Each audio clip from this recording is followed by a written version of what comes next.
ಹರೇ ರಾಮ.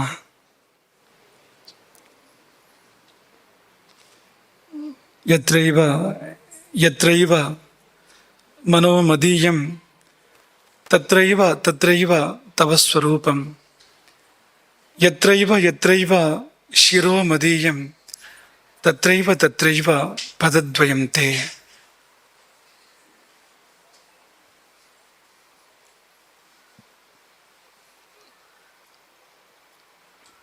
ಗುರುರ್ಬ್ರಹ್ಮ ಗುರುರ್ವಿಷ್ಣು ಗುರುರ್ದೇವೋ ಮಹೇಶ್ವರ ಗುರು ಸಾಕ್ಷಾತ್ ಪರಂ ಬ್ರಹ್ಮ ತಸ್ಮೈ ಶ್ರೀ ಗುರವೇ ನಮಃ.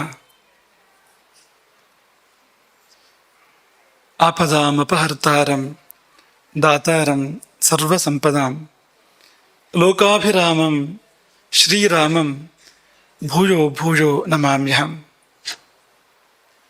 ಅನ್ನಪೂರ್ಣೆ ಸದಾಪೂರ್ಣೆ ಶಂಕರ ಪ್ರಾಣವಲ್ಲಭೆ ಜ್ಞಾನ ವೈರಾಗ್ಯ ಸಿದ್ಧ್ಯರ್ಥಂ ಭಿಕ್ಷಾಂ ದೇಹಿ ಚ ಪಾರ್ವತಿ.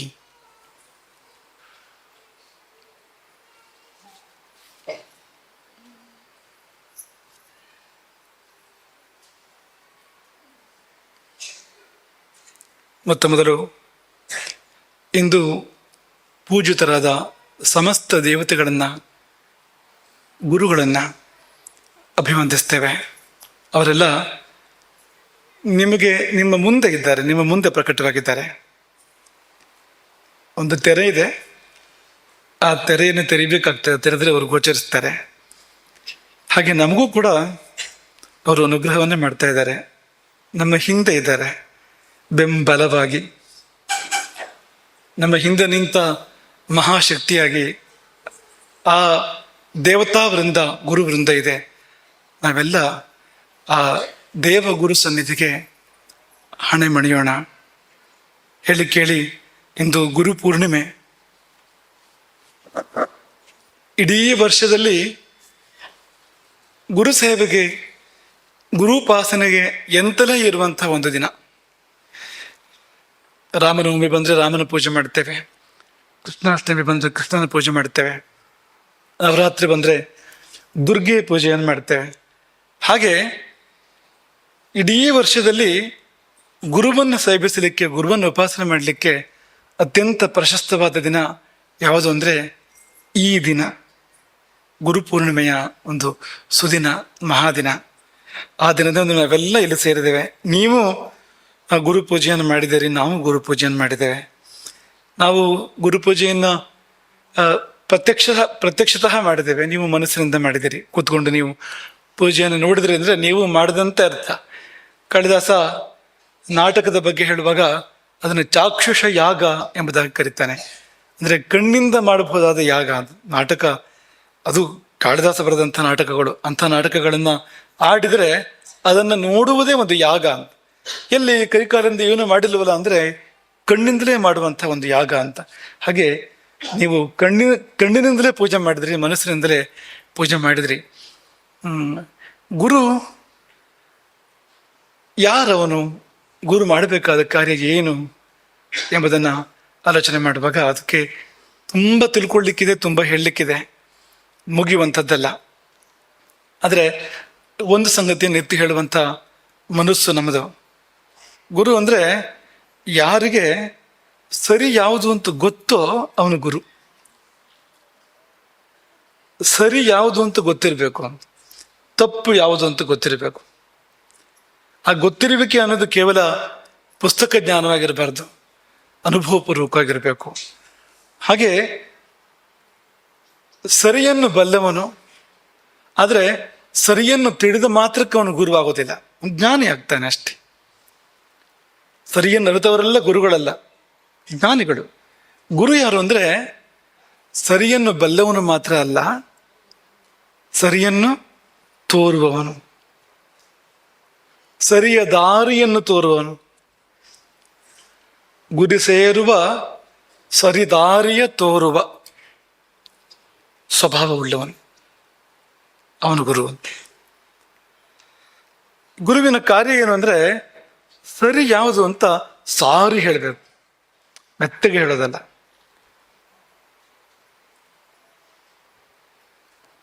ಹೃದಯದ ಭಿತ್ತಿಯಲ್ಲಿ ಅದು ಅಚ್ಚಳಿಯದಂತೆ ಅಚ್ಚೊತ್ತಬೇಕು, ಹಾಗೆ ಹೇಳುವವನು ಗುರು ಅಂತ. ಎಲ್ಲ ಗುರುಗಳು ಹೀಗೆ ತಮ್ಮ ಬದುಕನ್ನು ಮಾಡಿದ್ದಾರೆ. ಇಂದು ಪೂಜಿತನಾದ ಗುರುಗಳು ಅದಕ್ಕೆ ಅಪವಾದ ಏನೂ ಅಲ್ಲ. ಇಂದು ಯಾರನ್ನು ಪೂಜೆ ಮಾಡಿದ್ವು ಅಂದರೆ ಶ್ರೀಕೃಷ್ಣನನ್ನು ಪೂಜೆ ಮಾಡಿದ್ವು. ಮಧ್ಯದಲ್ಲಿ ಶ್ರೀಕೃಷ್ಣ, ಸುತ್ತ ಅನೇಕಾನೇಕ ಗುರು ದೇವ ವೃಂದ. ಕೃಷ್ಣ ಅವನು ಹುಟ್ಟಿದ್ದು ಸೆರೆಮನೆಯಲ್ಲಿ, ಕ್ಷತ್ರಿಯ ವಂಶದಲ್ಲಿ, ಶಾಪಗ್ರಸ್ತವಾದಂಥ ಒಂದು ಕ್ಷತ್ರಿಯ ವಂಶ, ಯದುವಂಶ, ಅಲ್ಲಿ ಹುಟ್ಟಿದವನು. ಮಳೆಗಾಲದ ಮಧ್ಯರಾತ್ರಿ ಘೋರ ಮಳೆಯ ಮಧ್ಯದಲ್ಲಿ ಅವನು ಕಡಾಂತಕಾಲದ ನಡುವೆ ಚಿಜ್ಯೋತಿಯಂತೆ ಹುಟ್ಟಿದವನು ಕೃಷ್ಣ. ಬೆಳೆದಿದ್ದು ಗೊಲ್ಲರ ಮಧ್ಯದಲ್ಲಿ, ದೊರೆಯಾಗಲಿಲ್ಲ ಎಂದೂ ಕೂಡ. ಆದರೆ ಅದೆಷ್ಟೋ ಜನರನ್ನು ದೊರೆಗಳಾಗಿ ಮಾಡ್ತಾನೆ, ಎಷ್ಟೋ ದೊರೆಗಳನ್ನು ಅವರು ಯೋಗ್ಯರಲ್ಲ ಅಲ್ಲಿರಲಿಕ್ಕೆ, ಅವ್ರನ್ನ ಇಳಿಸ್ತಾನೆ. ಎರಡನ್ನು ಕೂಡ ಅವನು ಮಾಡಿದ್ದಾನೆ. ಎಲ್ಲಪ್ಪ ಹೇಗಪ್ಪ ಗುರು ಇವನು ಅಂತಂದರೆ ಅವನಂತಹ ಗುರು ಬೇರೆ ಯಾರೂ ಇಲ್ಲ. ಯಾಕೆಂದರೆ ಗೀತೆಯಂಥ ಉಪದೇಶ ಬೇರೆ ಯಾವುದೂ ಇಲ್ಲ. ಗೀತೆಗಿಂತ ಶ್ರೇಷ್ಠವಾದ ಉಪದೇಶ ಉಂಟ ಈ ಜಗತ್ತಿನಲ್ಲಿ ಅಂದರೆ ಸಾಧ್ಯವೇ ಇಲ್ಲ ಇರಲಿಕ್ಕೆ. ಅಂತಹ ಗೀತೆಯನ್ನು ಬೋಧಿಸಿದವನು ಕೃಷ್ಣನ್ ಒಂದೇ ಜಗದ್ಗುರು ಎಂಬುದಾಗಿ ಹೇಳುವಂತೆ ಆಯಿತು. ಆ ಗೀತೆಯ ಒಂದು ಸಾರ ಸ್ವಾರಸ್ಯ ಆಗಿದೆ ಅಂತ. ಹಾಗಾಗಿ ಗೀತೆಯಡಿ ಕೃಷ್ಣ ಮಾಡಿದ್ದೇನೆಂದ್ರೆ ಯಾವುದು ಸರಿ ಅಂತ ಹೇಳಿದ್ದು. ಅರ್ಜುನನಿಗೆ ತತ್ಕಾಲಕ್ಕೂ ಹೇಳಿದಾನೆ, ಮಾಡು ಯುದ್ಧವನ್ನ, ಇದೇ ಸರಿ ಈಗ ಅಂತ. ಇನ್ನೆದುರು ಅಜ್ಜ, ಚಿಕ್ಕಪ್ಪ, ದೊಡ್ಡಪ್ಪ, ಗುರುಗಳು, ಬಂಧುಗಳು, ಬಾಂಧವರು, ಅಣ್ಣ ತಮ್ಮದ್ರು ಎಲ್ಲರೂ ಇರ್ಬೋದು, ಆದರೆ ಶಸ್ತ್ರವನ್ನು ಎತ್ತು, ಅದೇ ಸರಿ ಈಗ ಅಂತ. ಸತ್ಕಾಲದ ಧರ್ಮ ಅದು. ಆದರೆ ಗೀತೆಯಲ್ಲಿ ನರನಿಗೆ ಮಾತ್ರ ಅಲ್ಲ, ನರರೆಲ್ಲರಿಗೂ ಕೂಡ ಅವರಿಗೆ ಯಾವಾಗ ಏನೇನು ಸರಿ ಅನ್ನೋದೆಲ್ಲದನ್ನು ಕೂಡ ಇಡೀ ಬದುಕಿಗೆ ಬೇಕಾಗುವಂಥದ್ದು ಎಲ್ಲವುದನ್ನು ಕೂಡ ಅಲ್ಲಿ ಅಳವಡಿಸಿ ಕೃಷ್ಣ ಕೊಟ್ಟಿದ್ದಾನೆ. ಹಾಗಾಗಿ ಕೃಷ್ಣ ಮಾಡಿದ್ದು ಅದೇ. ಸದಾ ಕಾಲವು ಕೃಷ್ಣ ಅವನು ಗೀತೆಯಲ್ಲೂ ಅದನ್ನೇ ಹೇಳಿದ್ದು. ಅವನ ಬದುಕಿನಲ್ಲಿ ಸಂದರ್ಭ ಬಂದಾಗಲೆಲ್ಲ ಇದು ಸರಿ, ಹೀಗೆ ಹೋಗಿ ಇದನ್ನು ಮಾಡಿ ಹೇಳಿದ್ದಾನೆ. ವ್ಯಾಸರ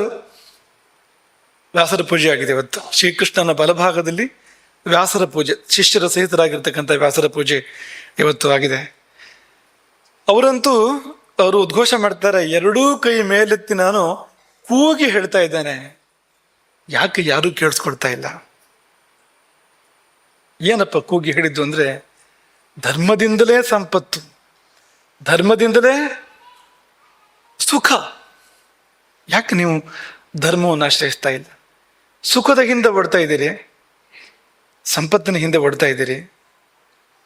ಅದೆರಡು ಧರ್ಮದಿಂದಲೇ ಸಿದ್ಧ ಆಗುವಂಥದ್ದು, ಜೊತೆಯಲ್ಲಿ ಮೋಕ್ಷವು ಕೂಡ. ಸ ಕಿಮರ್ಥಂ ನ ಸೇವ್ಯತೆ ಧರ್ಮಾತ್ ಅರ್ಥಶ್ಚ ಕಾಮಶ್ಚ ಸ ಕಿಮರ್ಥಂ ನ ಸೇವ್ಯತೆ. ಅಲ್ಲಿಂದ ಎಲ್ಲವೂ ಯಾಕೆ ನೀವು ಧರ್ಮವನ್ನು ಬಿಡ್ತಾ ಇದ್ದೀರಿ ಅಂತ ಕೂಗಿ ಹೇಳಿದ್ರು ಯಾರೂ ಕೇಳಿಸ್ಕೊಳ್ತಾ ಇಲ್ಲ. ಯಾರೂ ಕೇಳಿಸ್ಕೊಳ್ದೇ ಇದ್ರೂ ಕೂಡ ವ್ಯಾಸರು ಮಾಡಿದ್ದೇನೆಂದ್ರೆ ಸರಿ ಯಾವುದು ಅಂತ ಕೂಗಿ ಹೇಳಿದ್ದು. ಕೇವಲ ಕೂಗಿ ಹೇಳಿದ್ದು ಮಾತ್ರ ಅಲ್ಲ, ಅವರು ಅಕ್ಷರ ರೂಪದಲ್ಲಿ ಕೊಟ್ಟಿದ್ದು ಒಂದು ಪರ್ವತ ಆಗ್ಬೋದು ಅಂತ. ವ್ಯಾಸರು ಬದುಕಿನ ಸರಿಗಳು ತಪ್ಪುಗಳು ಅದನ್ನು ನಿರೂಪಿಸಿ ಕೊಟ್ಟಿರುವಂಥದ್ದು ಇದೆಯಲ್ಲ, ಕೇವಲ ಮಹಾಭಾರತವೇ ಲಕ್ಷಾಧಿಕ ಶ್ಲೋಕಗಳದ್ದು, 18 ಮಹಾಪುರಾಣಗಳಿರ್ಬೋದು, ಉಪಪುರಾಣಗಳಿರ್ಬೋದು. ಅದಕ್ಕೆ ಆದಿ ಅಂತ್ಯಗಳಿಲ್ಲ. ಅಷ್ಟು ದೊಡ್ಡ ಸಾಹಿತ್ಯ ರಾಶಿ ಏನಪ್ಪ ಒಟ್ಟು ಹೇಳಿದ್ದು ಅಂದರೆ ಇದು ಸರಿ ಇದು ತಪ್ಪು ಅಂತ ನಿರ್ಭಿಡಿಯಾಗಿ ನಿರ್ದಿಷ್ಟವಾಗಿ ಅವರು ಹೇಳಿದ್ದಾರೆ ವ್ಯಾಸರು ಅಂತ. ಅವರ ಪೂಜೆ ಇಂದು ನೆರವೇರಿದೆ. ಹಾಗೆ ಶಂಕರಾಚಾರ್ಯರ ಪೂಜೆ ನೆರವೇರಿದೆ. ಕೃಷ್ಣನ ಎಡಭಾಗದಲ್ಲಿ ಶಂಕರಾಚಾರ್ಯರ ಪೂಜೆ, ಸಶಿಷ್ಯರಾದ 400 ಶಿಷ್ಯರೊಂದೊಳಗೂಡಿರ್ತಕ್ಕಂಥ ಶಂಕರಾಚಾರ್ಯರ ಪೂಜೆ ನೆರವೇರಿದೆ. ಶಂಕರಾಚಾರ್ಯರು ಮಾಡಿದ್ದೇನು ಅಂದರೆ, ಅವರು ತಮ್ಮ ಜೀವನಡಿ ಸರಿಯನ್ನೇ ಸಾರಿದ್ರು, ಅನುಕೂಲ ವಾತಾವರಣ ಇರಲಿಲ್ಲ, ನಮ್ಮವರೆಲ್ಲ ಪರಕೀಯರಾಗ್ಬಿಟ್ಟಿದ್ರು. ಸನಾತನ ಧರ್ಮಾವಲಂಬಿಗಳಾದ ಜನರು ಸನಾತನ ಧರ್ಮವನ್ನ ತೊರೆದು ವಿಧರ್ಮಗಳನ್ನು ಆಶ್ರಯಿಸಿದ್ರು, ವಿಮತಗಳನ್ನು ಆಶ್ರಯಿಸಿದ್ರು. ಅದಕ್ಕೆ ರಾಜಾಶ್ರಯ ಕೂಡ ಇತ್ತು. ಅಂಥವರಿಗೆ ಯಾರು ವೇದಗಳನ್ನು ಶಾಸ್ತ್ರಗಳನ್ನು ಬಿಟ್ಟು ವಿಧರ್ಮಗಳಿಗೆ ಮೊರೆ ಹೊಕ್ಕಿದಾರೋ ಅಂಥ ಜನಗಳಿಗೆ, ವಿಧರ್ಮಗಳಿಗೆ, ವಿಮತಗಳಿಗೆ ರಾಜಾಶ್ರಯ ಇತ್ತು. ಶಂಕರಾಚಾರ್ಯರು ಏಕಾಂಗಿ ಆಗಿದ್ರು, ಚಿಕ್ಕವರಾಗಿದ್ರು, ಚಿಕ್ಕ ವಯಸ್ಸು ಕೂಡ ಅಂತ. ಅವರಲ್ಲೇನು ಸೈನ್ಯ ಇರಲಿಲ್ಲ, ಸನ್ಯಾಸಿಗಳಾಗಿದ್ರು ಅವರು. ಅಂಥ ಶಂಕರಾಚಾರ್ಯರು ಇಡೀ ಭಾರತವನ್ನು ಸಂಚಾರ ಮಾಡಿದ್ದೇನಪ್ಪ ಅಂದರೆ ಇದು ಸರಿ ಎಂಬುದಾಗಿ ಸಾರಿ ಹೇಳಿದ್ದು. ಜ್ಞಾನವೇ ದೊಡ್ಡದು, ಜ್ಞಾನಕ್ಕಿಂತ ದೊಡ್ಡದು ಬೇರೆ ಏನೂ ಇಲ್ಲ. ಭಗವಂತ ದೂರ ಇಲ್ಲ, ಅವನು ನಮ್ಮೊಂದಿಗೆ ಅದ್ವೈತವಾಗಿದ್ದಾನೆ. ನಾವೇ ಅವನು, ಅವನೇ ನಾವು ಎನ್ನುವಂತ ಇದ್ದಾನೆ. ಕಣ್ತಿರೋದು ನೋಡಿ ಎಂಬುದಾಗಿ ಇಡೀ ದೇಶಕ್ಕೆ ಅವರು ಸಾರಿ ಹೇಳಿದರು. ಗ್ರಂಥಗಳನ್ನು ಕೂಡ ರಚನೆ ಮಾಡಿದರು. ಮಾತ್ರವಲ್ಲ, ಮಠಗಳನ್ನು ಸ್ಥಾಪನೆ ಮಾಡಿದರು. ಯಾಕೆಂದ್ರೆ ಮುಂದೂ ಈ ಕಾರ್ಯ ಮುಂದುವರಿಯಬೇಕು. ಸರಿ ಯಾವುದು ಎಂಬುದನ್ನು ಸಾರಿ ಹೇಳುವ ಕಾರ್ಯ, ಸಮಾಜಕ್ಕೆ ಸಾರಿ ಹೇಳುವ ಕಾರ್ಯ ಇನ್ನು ಮುಂದೆಯೂ ನಡೀಬೇಕು. ಈ ಕಾರಣಕ್ಕೋಸ್ಕರವಾಗಿ ಅವರು ದೇಶದ ಉದ್ದಗಲಗಳಲ್ಲಿ ಮಠಗಳನ್ನು ಸ್ಥಾಪನೆ ಮಾಡಿದರು. ರಾಮಚಂದ್ರಾಪುರ ಮಠವು ಕೂಡ ಅದೇ. ಅವರು ನೆಟ್ಟ ಒಂದು ಗಿಡ, ಶಂಕರಾಚಾರ್ಯರು ನೆಟ್ಟಿರ್ತಕ್ಕಂಥ ಒಂದು ಗಿಡ, ಅದು ಮರವಾಗಿದೆ, ಹೂವು ಹಣ್ಣುಗಳನ್ನು ಬಿಟ್ಟಿದೆ, ನೆರಳು ಕೊಟ್ಟಿದೆ.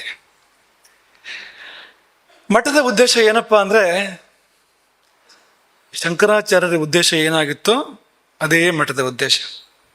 ಏನಲ್ಲ ಅಂದ್ರೆ ಈ ನೂರಾರು ದೇಶಗಳಲ್ಲಿ ಶಾಖೆಗಳನ್ನು ಸ್ಥಾಪನೆ ಮಾಡುವುದು, ನಮ್ಮ ಮಠದ ಶಾಖೆಗಳನ್ನು ಸ್ಥಾಪನೆ ಮಾಡುವುದು ಇದಲ್ಲ. ಶಂಕರಾಚಾರ್ಯರು ಇದಕ್ಕಾಗಿ ಮಠಗಳನ್ನು ಸ್ಥಾಪನೆ ಮಾಡಲಿಲ್ಲ. ಅಥವಾ ಒಂದಿಷ್ಟು ಮಠವನ್ನು ಸಂಪದ್ಭರಿತ ಮಾಡುವಂಥದ್ದು, ಮಠದಲ್ಲಿ ಚಿನ್ನ ಬೆಳ್ಳಿ ಮುತ್ತು ರತ್ನಗಳನ್ನು ತುಂಬಿಸುವಂಥದ್ದು, ಮಠದ ಕೀರ್ತಿ ಜಗದಗಲ ಹರಡುವಂತೆ ಮಾಡುವಂಥದ್ದು, ಇದು ಯಾವುದೂ ಅಲ್ಲ. ಯಾವುದು ಅಂದ್ರೆ ಧರ್ಮ ಪ್ರಸಾರ, ಬದುಕಿನಲ್ಲಿ ಸರಿ ಯಾವುದು ತಪ್ಪು ಯಾವುದು ಎಂಬುದನ್ನು ಸಾರಿ ಸಮಾಜಕ್ಕೆ ಹೇಳಿ. ಈ ಕಾರಣಕ್ಕಾಗಿ ಶಂಕರಾಚಾರ್ಯರ ಮಠವನ್ನ ಸ್ಥಾಪನೆ ಮಾಡಿದ್ದಾರೆ. ಹಾಗಾಗಿ ಅದಾದರೆ ಆ ಕಾರ್ಯ ಆದಂತೆ, ಸ್ಥಾಪಕರ ಉದ್ದೇಶ ಈಡೇರದಂತೆ, ಅದಾಗದೇ ಇದ್ರೆ ಅವರ ಉದ್ದೇಶ ಈಡೇರದಂತೆ ಆಗಲಿಲ್ಲ ಅಂತ. ಹಾಗಾಗಿ ಸನಾತನ ಧರ್ಮದ ಭಾರತೀಯ ಸಂಸ್ಕೃತಿಯ ರಕ್ಷಣೆ ಆಗಬೇಕು. ಯಾಕೆ ಆಗಬೇಕು ಅಂದ್ರೆ ಅದು ಸರಿಯನ್ನು ಸಾರ್ತಾ ಇದೆ ಅಂತ. ಯಾವುದು ಸರಿ ಜೀವನದಲ್ಲಿ, ಯಾವುದು ತಪ್ಪು, ಹೇಗೆ ಬದುಕಬೇಕು, ಹೇಗೆ ಬದುಕಬಾರ್ದು ಅನ್ನೋದನ್ನ ನಿರೂಪಣೆ ಮಾಡ್ತಾ ಇದೆ. ತುಂಬಾ ಉಪಕಾರ. ಒಂದು ಜೀವಿ ಈ ಈ ಈ ಭವವನ್ನು ಮೀರಿ ಮೋಕ್ಷವನ್ನು ಪಡಿಬೇಕು, ಅಪುನರ್ಭವವನ್ನು ಪಡಿಬೇಕು ಅಂತಾದ್ರೆ ಅದೇ ದಾರಿ. ಇಲ್ಲಿ ನೆಮ್ಮದಿಯಾಗಿ ಬಾಳಬೇಕು ಅಂದ್ರೂ ಕೂಡ ಅದೇ ದಾರಿ. ಅದನ್ನ ಈ ಧರ್ಮ ಸಂಸ್ಕೃತಿಗಳು ನಿರೂಪಣೆ ಮಾಡಿದ್ದಾವೆ. ಹಾಗಾಗಿ ಆ ಧರ್ಮ ಸಂಸ್ಕೃತಿಗಳನ್ನ ಉಳಿಸಿ ಬೆಳೆಸಿ ಪಸರಿಸಿ, ಅದೇ ಕಾರಣಕ್ಕಾಗಿ ಶಂಕರಾಚಾರ್ಯರು ರಾಮಚಂದ್ರಾಪುರ ಮಠವನ್ನ ಸ್ಥಾಪನೆ ಮಾಡಿದ್ರು. ಹಾಗಾಗಿ ಮಠದ ಉದ್ದೇಶವೂ ಅದೇ, ಚಾತುರ್ಮಾಸ್ಯದ ಉದ್ದೇಶವೂ ಕೂಡ ಅದೇ ಅಂತ. ಎಷ್ಟು ದೂರ ಯಾಕೆ ಬಂದು ಅಂದ್ರೆ, ಚಾತುರ್ಮಾಸ್ಯ ಯಾಕೆ ಅಂದ್ರೆ ಇದೇ ಕಾರಣಕ್ಕಾಗಿ. ಈ ಅವಧಿಯಲ್ಲಿ ನೀವೆಲ್ಲ ಇಲ್ಲಿ ಬರ್ತೀರಿ, ನಿಮಗೆಲ್ಲ ಸಿಹಿ ಕೊಟ್ಟು ಕಳಿಸೋಣವಾ ಅಂದ್ರೆ ಹೌದು, ಸಿಹಿ ಕೊಟ್ಟು ಕಳಿಸ್ಬೇಕು. ಆದ್ರೆ ಕೇವಲ ಬಾಯಿಗೆ ಸಿಹಿ ಕೊಟ್ಟು ಸಾಲದು, ಜೀವಕ್ಕೂ ಸಿಹಿಯನ್ನು ಕೊಡ್ಬೇಕಲ್ಲ, ಜೀವನಕ್ಕೂ ಸಿಹಿಯನ್ನು ಕೊಡ್ಬೇಕಲ್ಲ. ಕೆಲವು ಸಿಹಿಗಳು ಹೇಗಿರ್ತವೆ ಅಂದ್ರೆ ಆಮೇಲೆ ಕಹಿ ಆಗ್ತವೆ ಅವು, ತಿನ್ನುವಾಗ ಸಿಹಿ ಆಮೇಲೆ ಕಹಿ. ಕೆಲವು ಕಹಿಗಳು ಹೇಗಿರ್ತವೆ ಅಂದ್ರೆ ಆಮೇಲೆ ಸಿಹಿ ಆಗ್ತವೆ ಅವು. ಈಗ ನೀವು ನೆಲ್ಲಿಕಾಯಿಯನ್ನು ತಿಂದ್ರೆ ತಿನ್ನುವಾಗ ಒಂದು ರುಚಿ, ಆಮೇಲೆ ನೀರು ಕುಡೀರಿ. ನೆಲ್ಲಿಕಾಯಿಯಲ್ಲಿ ಎಲ್ಲ ರಸಗಳು ಇವೆ ಅಂತ ಆಯುರ್ವೇದ ಹೇಳ್ತದೆ. ಎಲ್ಲ ರಸಗಳು ಕೂಡ ಇದಾವೆ ನೆಲ್ಲಿಕಾಯಿಯಲ್ಲಿ. ಮೇಲ್ನೋಟಕ್ಕೆ ಏನು ಗೊತ್ತಾಗೋದಿಲ್ಲ. ಮೇಲ್ನೋಟಕ್ಕೆ ಹುಳಿಯೊಂದು ಮುಖ್ಯವಾಗಿ ಗೊತ್ತಾಗ್ತದೆ ನೆಲ್ಲಿಕಾಯಿಯಲ್ಲಿ, ಒಗರು ಗೊತ್ತಾಗ್ತದೆ, ಸಿಹಿ ಗೊತ್ತಾಗೋದಿಲ್ಲ. ಇದೇ ಅಂತ ಗೊತ್ತಾಗೋದು ಯಾವಾಗ ಅಂದ್ರೆ ಆಮೇಲೆ ನೀರು ಕುಡಿದ್ರೆ ಸಿಹಿ ಇತ್ತು. ನೀರಲ್ಲೇನು ಸಿಹಿ ಇಲ್ಲ, ನೀರಿನದ್ದಲ್ಲ ಅದು. ಸುಮ್ಮನೆ ನೀರು ಕುಡಿದ್ರೆ ನೀರು ಸಿಹಿ ಆಗೋದಿಲ್ಲ ನಿಮ್ಗೆ. ಅದ್ರ ನೆಲ್ಲಿಕಾಯಿ ತಿಂದು ನೀರು ಕುಡಿದಾಗ ಸಿಹಿ ಆಗೋದು ಯಾಕೆ ಅಂದ್ರೆ ಅದು ಸ್ವಂತದ್ದಲ್ಲ, ಅದು ನೀರಿನದ್ದಲ್ಲ, ಅದು ನೆಲ್ಲಿಕಾಯಿಯದ್ದು ಅಂತ. ಅದನ್ನ ಇದು ಅಭಿವ್ಯಕ್ತಿ ಮಾಡಿದೆ. ನೆಲ್ಲಿಕಾಯಲ್ಲಿ ಇರ್ತಕ್ಕಂಥ ಸಿಹಿಯನ್ನ ಅದು ಗುಪ್ತವಾಗಿ ಸುಪ್ತವಾಗಿ ಇತ್ತಲ್ಲ, ಅದನ್ನು ಅಭಿವ್ಯಕ್ತ ಮಾಡಿದ್ದು ನೀರು ಅಂತ. ಹಾಗೆ ನೆಲ್ಲಿಕಾಯಿ, ಒಂದು ನೆಲ್ಲಿಕಾಯಿಯ ಉದಾಹರಣೆಯನ್ನು ನಾವು ನಿಮಗೆ ಕೊಟ್ಟು, ಈ ಮಠದ ಉದ್ದೇಶವಾಗಲಿ ಚಾತುರ್ಮಾಸ್ಯದ ಉದ್ದೇಶವಾಗಲಿ ಸಿಹಿಯನ್ನು ಕೊಡೋದೇ ಹೋದಾದ್ರೂ ಕೂಡ ಎಂಥ ಸಿಹಿಯನ್ನ ಅಂದ್ರೆ ಮುಂದಕ್ಕೆ ಸಿಹಿ ಆಗ್ಬೇಕು. ಅದು ಈಗ ಸಿಹಿಯಾಗಿ ಮುಂದೆ ಕಹಿ ಆದ್ರೂ ಉಪಯೋಗ ಏನೂ ಇಲ್ಲ. ಕೆಲವು ಸಿಹಿಗಳು ಹೇಗಿರ್ತವೆ ಅಂದ್ರೆ ನೀವು ನಿಮ್ಮನ್ನ ವೈದ್ಯರ ಮನೆಗೆ ಕಳುಹಿಸಿಕೊಡ್ತೇವೆ, ಆಮೇಲೆ ಸ್ವಲ್ಪ ಇನ್ನು ಉಪೇಕ್ಷೆ ಮಾಡಿದ್ರೆ ಯಮನ ಮನೆಗೂ ಕಳುಹಿಸಿಕೊಡ್ತೇವೆ, ಅಂತ ಸಿಹಿಗಳಿರ್ತವೆ ಅಂತ. ಅದೆಲ್ಲ ಮಠ ಕೊಡ್ಬೇಕಾಗಿರುವಂಥದ್ದು ಉಳಿಯುವಂಥ ಸಿಹಿ, ಮುಂದಕ್ಕೂ ಸಿಹಿಯಾಗಿರ್ಬೇಕು. ಆಯುರ್ವೇದ ಅದನ್ನೇ ಹೇಳುತ್ತೆ. ಈಗ ತಿನ್ನುವಾಗ ಸಿಹಿ ಆದ್ರೆ ಸಾಲದು, ಹೊಟ್ಟೆಗೆ ಹೋದ್ಮೇಲೆ ಏನಾಯ್ತು ನೋಡಿ ಅಂತ ವಿಪಾಕ ವಿಪಾಕ ಅನ್ನೋ ಶಬ್ದವನ್ನ ಅವರು ಅದಕ್ಕೆ ಬಳಸ್ತಾರೆ. ಈಗ ಅಕ್ಕಿ ಅಂತ ತಗೊಳ್ಳಿ, ನೀವು ಉಣ್ಣುವಾಗಲೂ ಸಿಹಿ, ಉಂಡ ನಂತರವೂ ಕೂಡ ಅದರ ವಿಪಾಕ ಸಿಹಿಯೇ ಹೌದು. ಆದ್ರೆ ನೀವು ಬಾಳೆಹಣ್ಣು ತಿಂದ್ರೆ ತಿನ್ನುವಾಗ ಸಿಹಿ ಅದು, ಅದರ ಹೊಟ್ಟೆಗೆ ಹೋದ್ಮೇಲೆ ಹುಳಿ ಅದು, ಆಮೇಲೆ ಸಿಹಿ ಅಲ್ಲ, ನಮ್ಗೆ ಗೊತ್ತೇ ಆಗೋದಿಲ್ಲ ಆಮೇಲೆ ಏನಾಯ್ತು ಅಂತ. ಹಾಗೆ ಮಠಗಳು ಶಾಶ್ವತವಾದ ಸಿಹಿಯನ್ನ, ಮುಂದಕ್ಕೆ ಸಿಹಿ ಆಗುವಂಥದ್ದು, ಸಾತ್ವಿಕ ಸಿಹಿ, ಸಾತ್ವಿಕ ಸುಖ ಎನ್ನುವಂಥದ್ದು, ಈಗ ದುಃಖ ಮುಂದಕ್ಕೆ ಸುಖ ಎನ್ನುವಂಥದ್ದು, ಅಂಥದ್ದನ್ನ ಮಠಗಳು ಕೊಡಬೇಕಾಗ್ತದೆ ಅಂತ. ರಾಮಚಂದ್ರಾಪುರ ಮಠದ ಉದ್ದೇಶವೂ ಕೂಡ ಅದೇ, ಚಾತುರ್ಮಾಸ್ಯಗಳ ಉದ್ದೇಶವೂ ಅದೇ, ಅನ್ನಬ್ರಹ್ಮ ಚಾತುರ್ಮಾಸ್ಯದ ಉದ್ದೇಶವೂ ಕೂಡ ಅದೇ, ಸರಿಯನ್ನು ಸಾರಿ ಹೇಳುವಂಥದ್ದು. ತಪ್ಪು ಮಾಡಲಿಕ್ಕೆ ಧೈರ್ಯ ಬೇಕು, ಯಾಕೆಂದ್ರೆ ತಪ್ಪು ಮಾಡ್ಲಿಕ್ಕೂ ಧೈರ್ಯ ಬೇಕಲ್ವಾ. ಈ ಕಳ್ಳತನ ಮಾಡ್ಬೇಕು ಅಂದ್ರೆ ಎಲ್ರಿಗೂ ಧೈರ್ಯ ಬರೋದಿಲ್ಲ ಕಳ್ಳತನ ಮಾಡೋದಕ್ಕೆ. ಸುಳ್ಳು ಹೇಳಬೇಕು ಅಂದ್ರೆ ಎಷ್ಟೋ ಜನರಿಗೂ ಧೈರ್ಯವೇ ಬರೋದಿಲ್ಲ. ಒಳ್ಳೆಯವರವರೆಲ್ಲ ಒಳ್ಳೆ ಸಂಸ್ಕಾರ ಇರೋಂತ ಅರ್ಥ ಅದಕ್ಕೆ. ಹಾಗೆ ತಪ್ಪು ಮಾಡಲಿಕ್ಕೆ ಧೈರ್ಯ ಬೇಕು, ಆದರೆ ಸರಿಯಾದದನ್ನು ಮಾಡಲಿಕ್ಕೆ ಜಾಸ್ತಿ ಧೈರ್ಯ ಬೇಕಂತೆ. ಅದಕ್ಕಿಂತ ಹೆಚ್ಚು ಧೈರ್ಯ ಬೇಕು ಸರಿ ಯಾವುದು ಎಂಬುದನ್ನು ಸಾರಿ ಹೇಳೋದಕ್ಕೆ. ಯಾಕೆಂದ್ರೆ ಯಾರು ಸರಿ ಯಾವುದು ಅಂತ ಸಾರಿ ಹೇಳ್ತಾರೋ ಅವರಿಗೆ ಶತ್ರುಗಳು ಹುಟ್ಕೊಳ್ತಾರೆ. ಯಾರು ಶತ್ರುಗಳು ಅಂದ್ರೆ ಅಧರ್ಮವೇ ಮೂಲ ಶತ್ರು, ಅದು ಬೇರೆ ಬೇರೆ ರೂಪದಲ್ಲಿ ತರೆಯುತ್ತದೆ. ಒಂದು ಕಡೆಯಿಂದ ಧರ್ಮ ಮೇಲೆ ಬಂತು ಅಂತ ಅನಿಸಿದ್ರೆ ಅಧರ್ಮ ಸುಮ್ಮನೆ ಇರೋದಿಲ್ಲ, ಯಾವುದೋ ವ್ಯಕ್ತಿಯನ್ನು ಆಶ್ರಯಿಸಿ ಒಂದು ವಿರೋಧವನ್ನು ಸೃಷ್ಟಿ ಮಾಡ್ಕೊಂಡು ಬರ್ತದೆ ಅದು. ಈಗ ರಾಮ ಈ ಭೂಮಿಗೆ ಬಂದ, ಪ್ರಪಂಚಕ್ಕೆಲ್ಲ ಅವನು ಧರ್ಮವನ್ನು ಕೊಡ್ತಾನೆ ಅಂತ ಆದಾಗ ಅಧರ್ಮ ಸುಮ್ಮನೆ ಇತ್ತಾ? ರಾವಣನ ಮೂಲಕ ಅಭಿವ್ಯಕ್ತ ಆಯ್ತು.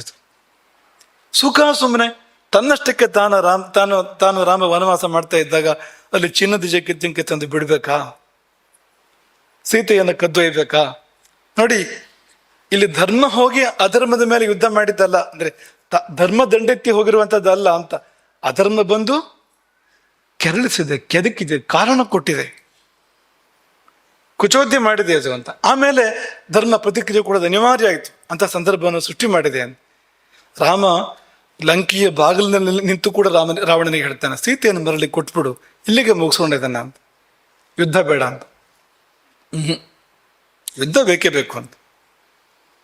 ಯಾಕೆಂದ್ರೆ ಅದು ಅಧರ್ಮದ ಗುಣ, ಅಧರ್ಮದ ಸ್ವಭಾವ ಅಂತ.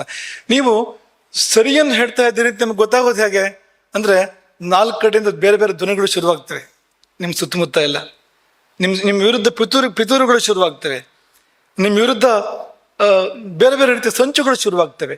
ಇದೇನು ಅಂದ್ರೆ ನೀವು ಸರಿದಾರಲ್ಲಿದ್ದೀರಿ ಅಂತ ಅರ್ಥ. ಅಂದ್ರೆ ಯಾರ್ಯಾರ ಮೇಲೆ ಸಂಚಾಗಿದೆ ಅವರೆಲ್ಲ ಸರಿದಾರಲ್ಲಿದ್ದಾರೆ ಅನ್ನೋ ಅಭಿಪ್ರಾಯ ಹೇಳ್ತಾ ಇರುವಂಥದ್ದಲ್ಲ. ಆದ್ರೆ ಯಾರು ಸರಿಯ ಪರವಾಗಿ ಇರ್ತಾನೋ ಅವನು ಇಂಥದ್ದನ್ನು ಎದುರಿಸ್ಬೇಕಾಗತ್ತೆ. ಹುಟ್ಟುವಾಗಲೇ ಸೆರೆಮನೆಯಲ್ಲೇ ಪ್ರಾರಂಭ ಆಯ್ತು ಶ್ರೀಕೃಷ್ಣನ ವಿರುದ್ಧ ಸಂಚುಗಳು, ಷಡ್ಯಂತ್ರಗಳು ಹುಟ್ಟುತ್ತಾ ಇದ್ದಂತೆ.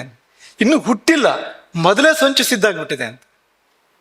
ಏನಪ್ಪಾ ಅಂತ ಹುಟ್ಟಿ ಅವನು 7-8 ವರ್ಷ ಆಗೋರೊಳಗಡೆ ಎಷ್ಟು ಜನ ರಾಕ್ಷಸರು ಬಂದು ಹೋಗಿದ್ದು ಬೃಂದಾವನಕ್ಕೆ, ಲೆಕ್ಕ ಇದೆ ಅದಕ್ಕೆ. ಬೃಹದ್ವನಕ್ಕೆ, ಬೃಂದಾವನಕ್ಕೆ ಎಷ್ಟು ಮಂದಿ ದುಷ್ಟರು ಬಂದು ಹೋದರು ಅಂತ.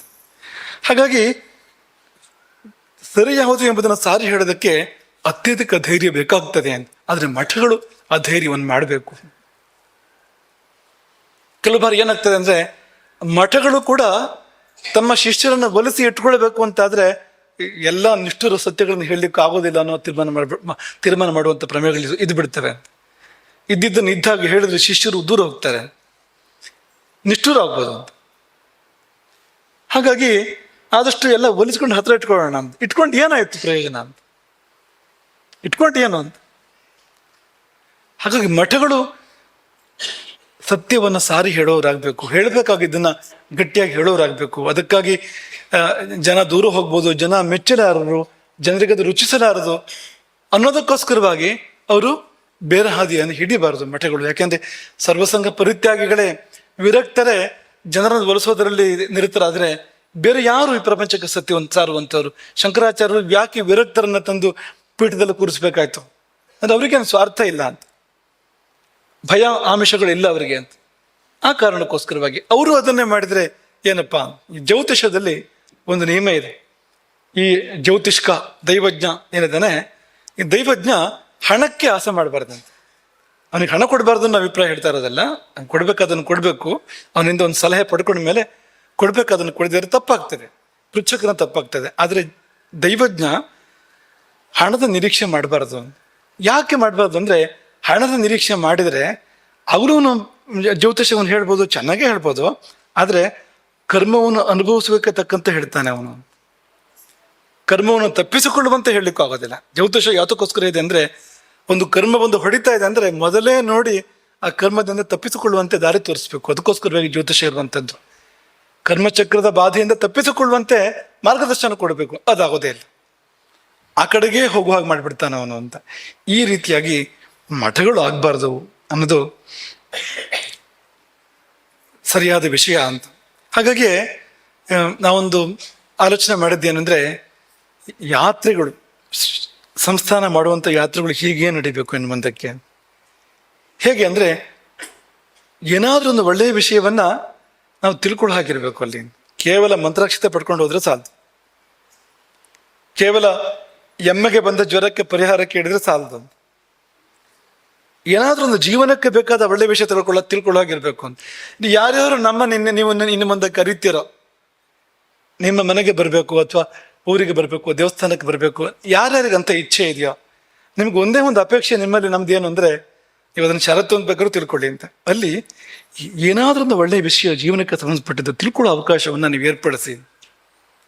ನಮ್ಮಿಂದ, ಬೇರೆಯವರಿಂದ ಒಟ್ಟಾರೆಯಾಗಿ ಒಂದು ಜ್ಞಾನ ಯಜ್ಞ ನಡಿಬೇಕು ಅಲ್ಲಿ. ಹಾಗಿದ್ರೆ ಮಾತ್ರವೇ ನೀವು ನಮ್ಮನ್ನು ಕರೀರಿ. ಇಲ್ಲಿದ್ರೆ ಬಂದು ಆಶೀರ್ವಾದ ತಗೊಂಡೋಗಿ, ನಿಮ್ಗೆ ಆಗ್ಬೇಕಾದ ಒಳ್ಳೇದಾಗ್ತದೆ. ಇಲ್ಲಿಂದ ಹಾಗೆ ಹರಿಸ್ತೇವೆ. ನಿಮಗೆ ಭಿಕ್ಷೆ ಮಾಡಿದ ಫಲವೇ ಬರಲಿ, ನಿನಗೆ ಮನೇಲಿ ಮೊಕ್ಕ ಮಾಡಿದ ಫಲವೇ ಬರಲಿ ಹರಿಸ್ಬೋದು. ಆದರೆ ನಿಜವಾಗೂ ನಿಮ್ಮ ಮನೆಗೆ ಗುರುಗಳು ಬರಬೇಕು ಅಂತ ನಿಮಗಿದ್ರೆ, ಅಲ್ಲಿ ಇಂಥದ್ದನ್ನ ಶಂಕರಾಚಾರ್ಯರು ಸಂಚಾರ ಮಾಡುವಾಗ ಹೋದಲ್ಲಿ ಬಂದಲ್ಲಿ ಜ್ಞಾನ ಪ್ರಸಾರವನ್ನೇ ಮಾಡಿದ್ದವರು ಜೀವನ ಇಡೀ. ಹೀಗೆ ನಡೆದ್ರೆ ಮಾತ್ರವೇ ಅದು ಶಂಕರಾಚಾರ್ಯ ಪೀಠದ ಸವಾರಿ ಅಂತ ಆಗ್ತದೆ. ಇಲ್ಲದೇ ಇದ್ರೆ ಅದು ಹಾಗಾಗೋದಿಲ್ಲ ಅಂತ, ಅದು ಇನ್ನೇನಾಗ್ತದೆ ಅಂತ. ಹಾಗಾಗಿ ಕಡ್ಡಾಯವಾಗಿ ನೀವು ಎಲ್ಲೇ ನಮ್ಮನ್ನು ಕರೆದ್ರು ಇಂಥದ್ದನ್ನು ಏರ್ಪಡಿಸಿ, ಒಂದು ಸಂವಾದವನ್ನು ಏರ್ಪಡಿಸಿ, ಜ್ಞಾನ ಸತ್ರವನ್ನು ಏರ್ಪಡಿಸಿ, ಬಂದವರು ಏನೋ ಒಂದು ಒಳ್ಳೆಯ ವಿಷಯ ತಗೊಂಡು ಹೋಗೋ ಥರ ಆಗಲಿ. ಸರಿ ಯಾವುದು ಎಂಬುದನ್ನು ಸಾರಿ ಹೇಳುವುದಕ್ಕೆ ಅದೊಂದು ವೇದಿಕೆ ಆಗಲಿ. ಆ ರೀತಿಯಲ್ಲಿ ಕಾರ್ಯಕ್ರಮ ಏರ್ಪಡಿಸಿ ಹೊರತು ಕೇವಲ ವ್ಯಾವಹಾರಿಕವಾಗಿ ಅದನ್ನು ಏರ್ಪಡಿಸಬೇಡಿ. ಕೇವಲ ಕಷ್ಟ ಸುಖದ ಪರಿಹಾರಕ್ಕೆ ಸೀಮಿತವಾಗಿದೆ. ನಿಜವಾದ ಕಷ್ಟದ ಪರಿಹಾರಕ್ಕೆ ಮಾಡಿದರೆ ಒಳ್ಳೆಯದು. ಸಣ್ಣ ಪುಟ್ಟ ಕಷ್ಟ ಸುಖದ ಪರಿಹಾರಕ್ಕೆ ಸೀಮಿತವಾಗಿ ಇದನ್ನು ಏರ್ಪಡಿಸಬೇಡಿ ಎಂಬುದಾಗಿ ನಾವು ಅಪೇಕ್ಷೆ ಪಡುವಂಥದ್ದು. ಹಾಗಾಗಿ ನೋಡಿ, ಈ ಪತ್ರಪೇಟಿ ಅಂತ ಇವತ್ತೊಂದು ಅನಾವರಣ ಆಯಿತು ನೋಡಿ. ಇಲ್ಲಿಗೆ ಪತ್ರಪೇಟಿ ಅಂದರೆ ಏನು ಅಂದರೆ, ಯಾರೇ ಒಬ್ಬ ಶಿಷ್ಯ ಭಕ್ತ ಅವನಿಗೆ ಏನೇ ನಮಗೆ ಹೇಳಬೇಕು ಅಂತಿದ್ರೆ, ನಮ್ಮಲ್ಲಿ ಕೇಳಬೇಕು ಅಂತಿದ್ರೆ ಬರೆದು ಅಲ್ಲಿ ಹಾಕ್ಬೋದು. ಯಾಕೆಂದ್ರೆ ನಾವು ನಿಮಗೆ ಸಿಕ್ಕೇ ಬಿಡ್ತೇವೆ ಅಂತಿಲ್ಲ, ಸಿಗಬೇಕು ಅಂತಲೇ ಇದೆ. ಆದರೆ ಈಗ ಇವತ್ತು ನಿಮ್ಗೆಲ್ರಿಗೂ ನಾವು ಸಿಗಬೇಕು ಅಂತಿದ್ರೆ, ಇವತ್ತು ಇದೇ ದಿವಸ ಇವತ್ತಾಗಿರೋದಿಲ್ಲ, ಅದು ನಾಳೆ ಆಗಿಬಿಡ್ತದೆ, ನಾಡಿದ್ದಾದ್ರೂ ಹೋಗ್ಬೋದು. ಏನಪ್ಪ ಪರಿಹಾರ ಅಂದರೆ, ನಿಮಗೆ ತೋಚಿದ್ದನ್ನು ಗೀಚಿ ಈ ಪತ್ರಪೇಟೆ ಒಳಗೆ ನೀವು ಹಾಕಿದರೆ ಅವಶ್ಯ ನಿಮಗೆ ಉತ್ತರ ಪ್ರಾಪ್ತ ಆಗ್ತದೆ. ಯಾಕೆಂದ್ರೆ ತಪ್ಪದೆ ಈ ಪೇಟೆ ಒಳಗೆ ಏನು ಬರ್ತದೋ ಅದನ್ನು ನೋಡ್ತೇವೆ ನಾವು. ಅದೊಂದು ವ್ರತ ನಮ್ಮದು ಅಂತ. ಒಂದು ಸಮಯ ಮಿತಿಯಲ್ಲಿ, ಹೆಚ್ಚಿನ ಸಂದರ್ಭಗಳಲ್ಲಿ ಕೂಡ 1 ವಾರದ ಒಳಗಾಗಿ. ಕೆಂಪಲಕೋಟೆ ಬಂದರೆ ಕೆಲವೇ ಗಂಟೆಗಳಲ್ಲಿ, ಕೆಂಪಲಕೋಟೆ ಅಂದರೆ ಯಾರಿಗೂ ತುರ್ತಿದೆ ಅಂತ, ಕಷ್ಟ ಇದೆ ಅಂತ, ನಾಳೆವರೆಗೆ ಕಾಯುವಂತೆ ಇಲ್ಲ ಅಂಥ ಸಂದರ್ಭ ಇದ್ದರೆ ಕೆಂಪಲಕೋಟೆಯಲ್ಲಿ ದುರುಪಯೋಗ ಮಾಡಬಾರ್ದು. ನಮ್ಮ ಜನ ಬಹಳ ಬೇಗ ಅದೇನೋ ಒಂದು ಸಣ್ಣ ವಿಷಯನ ಕೆಂಪಲಕೋಟೆಯಲ್ಲಿ ಹಾಕಿಟ್ರೆ ಮತ್ತೆ ಅದು ಉಪಯೋಗ ಇಲ್ಲ. ಆಪದ್ಧರ್ಮ ಅಂತ ಇರ್ತದೆ. ಆಪದ್ಧರ್ಮ, ಆಪತ್ತು ಬಂದಾಗ ಮಾತ್ರ ಅನುಸರಣೆ ಮಾಡುವಂಥದ್ದು. ಅದನ್ನ ಸರಿಯಾದ ಕಾಲದಲ್ಲಿ, ಆಪತ್ತು ಇಲ್ಲದೇ ಇದ್ದಾಗಲೂ ಉಪಯೋಗಿಸಿದ್ರೆ ಆಪತ್ತು ಬರ್ತದಂತೆ. ಆಪದ್ಧರ್ಮವನ್ನ ಒಳ್ಳೆ ಕಾಲದಲ್ಲಿ ಬೆಳೆಸಿದ್ರೆ ಆಪತ್ತು ಬರ್ತದೆ ಅಂತ. ಹಾಗೆ ತುರ್ತು ಚೀಟಿಗಳನ್ನ ತುರ್ತು ಇಲ್ಲದೆ ಕೊಟ್ರೆ ಅದು ಬರೋ ಹಾಗಾಗ್ಬಿಡ್ಬೋದು ಅಂತ. ಹಾಗಾಗಿ ಆ ಕೆಲಸ ಮಾಡಬಾರ್ದು ಯಾವುದೇ ಕಾರಣಕ್ಕೂ. ದುರುಪಯೋಗ, ಎಲ್ಲ ವ್ಯವಸ್ಥೆಗಳು ಹಾಗೆ ದುರುಪಯೋಗ ಆದಾಗ ಅದು ವ್ಯವಸ್ಥೆ ಹಾಳಾಗುವಂಥದ್ದು. ನಮ್ಮ ಜನ ಅದರೆಲ್ಲ ಬಹಳ ಹುಷಾರಿ ಅಂತ, ಹೇಗೆ ಬೇಗ ತಲುಪಬಹುದು ಅನ್ನೋದನ್ನ ಯೋಚನೆ ಮಾಡ್ತಾ ಇರ್ತಾರೆ. ಯಾವ ದಾರಿಲಿ ಹೋದ್ರೆ ಬೇಗ ತಲುಪಬಹುದು ಅಂತ. ಹಾಗಲ್ಲ ಅಂತ. ಹಾಗಾಗಿ ಮಠದ ವ್ಯವಸ್ಥೆ ಅಥವಾ ನಿಮ್ಮ ಪದಾಧಿಕಾರ ಸೇವೆಗೆ ಸಂಬಂಧಪಟ್ಟಿದ್ದಾದ್ರೆ ಹಳದಿಲ್ಲ ಕೋಟೆ. ತುರ್ತು ಇದ್ರೆ ಗಂಟೆಗಳು ಕಾಯೋ ಹಾಗಿಲ್ಲ, ಒಂದು ದಿನವೂ ಕಾಯೋ ಹಾಗಿಲ್ಲ ಅನ್ನೋಂಥದ್ದಿದ್ರೆ ಕೆಂಪುದು, ಇಲ್ಲಿದ್ರೆ ಬಿಳಿದು ಲಕೋಟೆಯಲ್ಲಿ ನೀವು ಹಾಕಿದ್ರೆ ಅದನ್ನ ಯಾವಾಗ ಬೇಕಾದ್ರೂ ಹಾಕಿ. ನೀವು ಸಂಜೆ ಹಾಕ್ಬೋದು, ರಾತ್ರಿ ಹಾಕ್ಬೋದು, ಬೆಳಗ್ಗೆ ಮುಂಚೆ ಹಾಕ್ಬೋದು, ಯಾರು ಕಾಣದಿದ್ದಾಗ ಮಧ್ಯರಾತ್ರಿ 12ವರೆಗೆ ಬಂದು ಹಾಕಿ ಹೋಗ್ಬಿಡ್ಬೋದು. ನಮಗೆ ಕಾಣೋ ಹಾಗೆ ಹೊರಗಡೆಗೆ ಇರ್ತದೆ, ಸಾಮೂಹಿಕವಾಗಿರ್ತದೆ ಅದು. ಹಾಗಾಗಿ ಬಿಟ್ಟು ಹೋದ ಪತ್ರ ಬರೆಯುವ ಅಭ್ಯಾಸವನ್ನು ಪ್ರಾರಂಭ ಮಾಡೋಣ. ನೀವು ನಮಗೆ ಪತ್ರ ಬರೀರಿ, ನಾವು ನಿಮಗೆ ತಿರುಗಿ ಪತ್ರವನ್ನು ಬರೀಬೋದು, ಸಾಧ್ಯತೆ ಇದೆ. ಅಥವಾ ನಿಮಗೊಂದು ಧ್ವನಿ ಸಂದೇಶವೂ ಕೂಡ ಬರ್ಬೋದು, ಅಥವಾ ನಿಮಗೆ ಉತ್ತರ ಬರಬಹುದು, ಅಷ್ಟೇ ಸಾಕು ಅಂತ ಉತ್ತರ ಬರ್ಬೋದು, ಸೂಚನೆ ಹೋಗ್ಬೋದು ಸಂಬಂಧಪಟ್ಟವರಿಗೆ, ಇವೆಲ್ಲವೂ ಕೂಡ ಆಗ್ಬೋದು. ಈ ಪತ್ರ ಪೇಟಿಯನ್ನು ನೀವು ಜಾರಿಗೆ ತಂದಿದ್ದೇ ಹೋದಾದರೆ ನಮಗೊಂದಿಷ್ಟು ಸಮಯ ಉಳಿತಾಯ ಆಗ್ತದೆ ಅಂತ.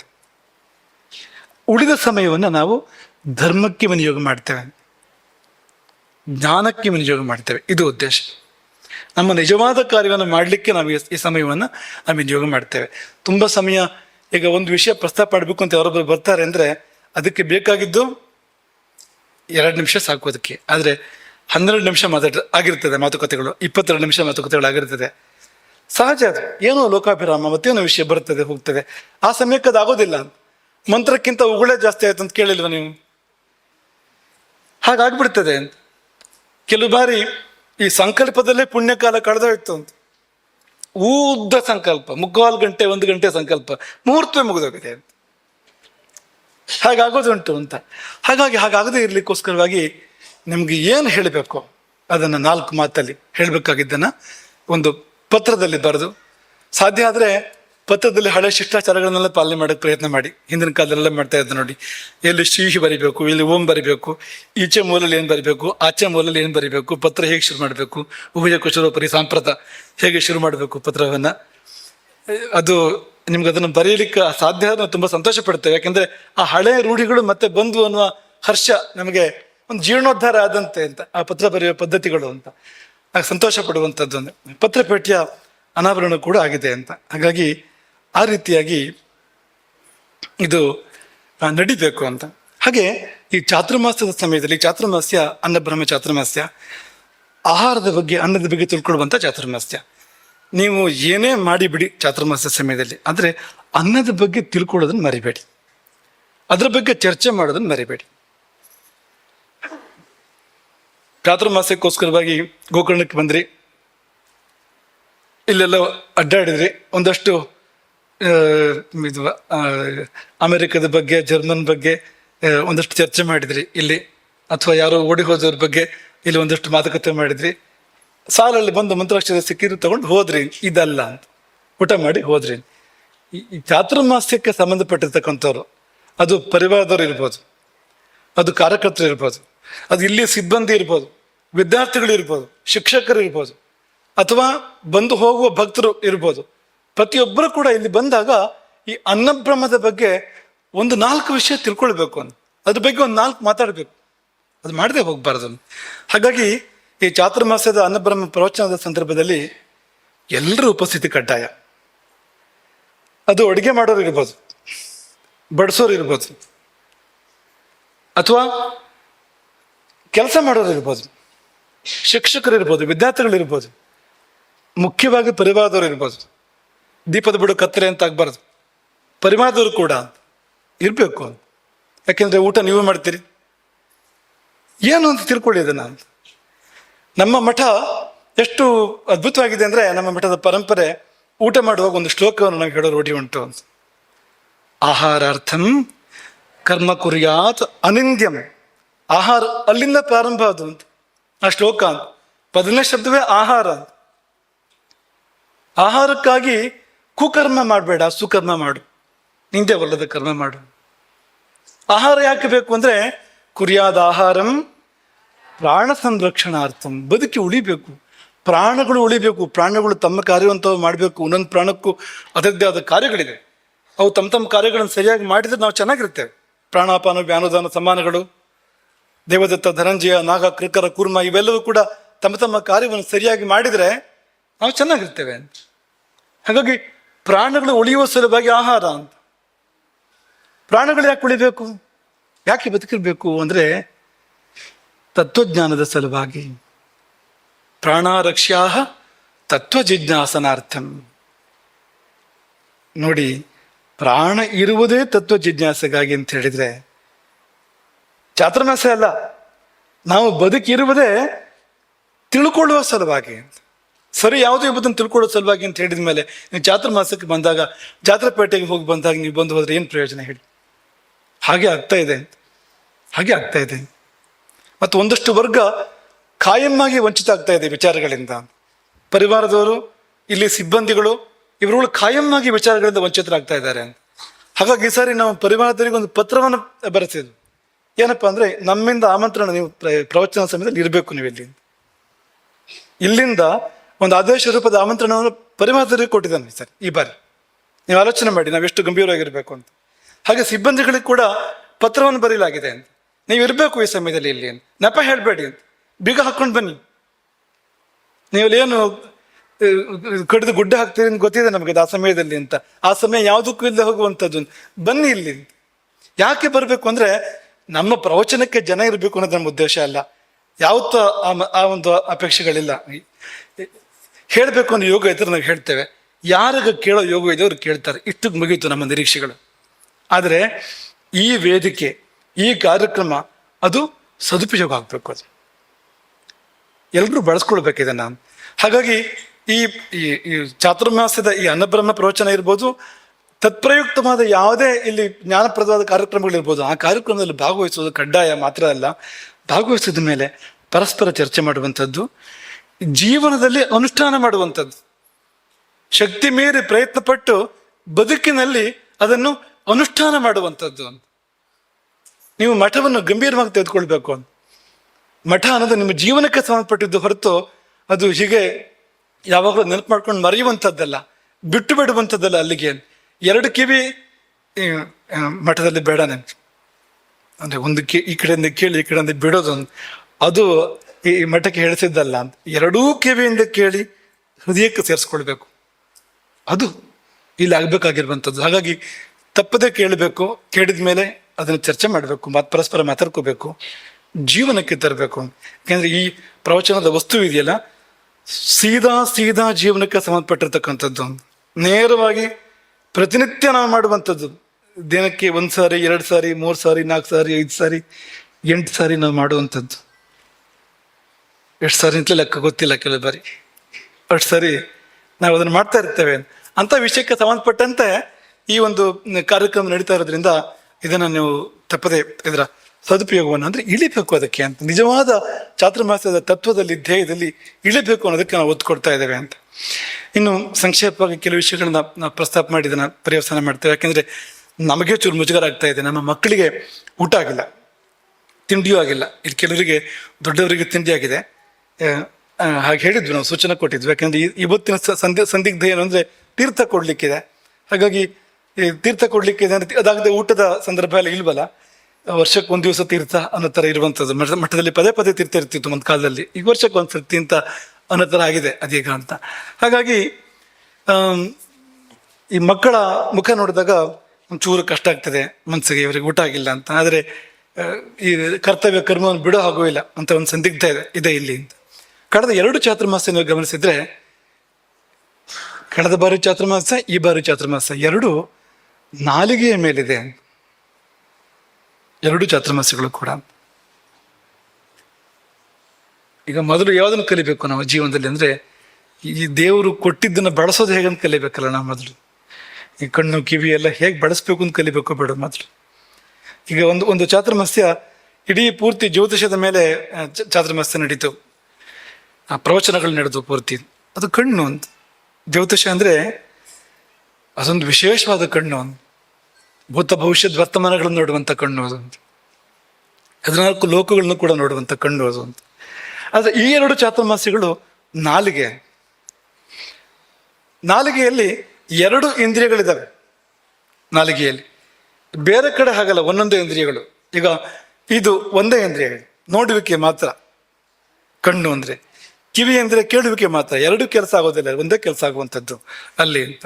ಕೈ ಕಾಲು ಒಂದೊಂದೇ ಕೆಲಸ ಮಾಡುವಂಥದ್ದು, ಅದು 2 ಇಂದ್ರಿಯಗಳು ಕೆಲಸ ಮಾಡೋದಿಲ್ಲ ಅಲ್ಲಿ. ಆದರೆ ಈ ನಾಲಿಗೆ ಮಾತ್ರ ಅಲ್ಲಿ 2 ಇಂದ್ರಿಯಗಳು ಕೆಲಸ ಮಾಡ್ತವೆ. ಒಂದು ಜ್ಞಾನೇಂದ್ರಿಯ, ಇನ್ನೊಂದು ಕರ್ಮೇಂದ್ರಿಯ. ಜ್ಞಾನೇಂದ್ರಿಯ ಯಾವುದು ಅಂದ್ರೆ ರಸನೆ, ರುಚಿ ನೋಡುವಂಥ ಇಂದ್ರಿಯ ಒಂದಿದೆ ಅಲ್ಲಿ. ಕರ್ಮೇಂದ್ರಿಯ ಯಾವುದು ಅಂದ್ರೆ ವಾಕ್, ಮಾತನಾಡುವಂಥದ್ದು. ಕಳೆದ ವರ್ಷದ್ದು ಆ ಮಾತನಾಡುವಂಥದ್ದು. ಹೇಗೆ ಮಾತನಾಡಬೇಕು ಅಂತ. ಯಾಕೆಂದ್ರೆ ಸರಿಯಾಗಿ ಮಾತನಾಡಿದರೆ ಅದರಿಂದಲೇ ಮೋಕ್ಷವನ್ನು ಪಡಿಬೋದಂತೆ. ಜಿಹ್ವಾಗ್ರೇ ವಸತೆ ಲಕ್ಷ್ಮೀ, ಜಿಹ್ವಾಗ್ರೇ ಮಿತ್ರ ಬಾಂಧವಾ. ಪ್ರಾರಂಭವಾಗಿ ಕೊನೆಗೆ ಮುಗಿಯೋದು ಜಿಹ್ವಾಗ್ರೇ ಮರಣಂ ಧ್ರುವಂ ಅಂತ. ಇಲ್ಲೇ ಲಕ್ಷ್ಮಿ ಇದೆ, ಇಲ್ಲೇ ಮಿತ್ರ ಬಾಂಧವರು ಇದ್ದಾರೆ, ಇಲ್ಲೇ ಮರಣವೂ ಕೂಡ ಇದೆ.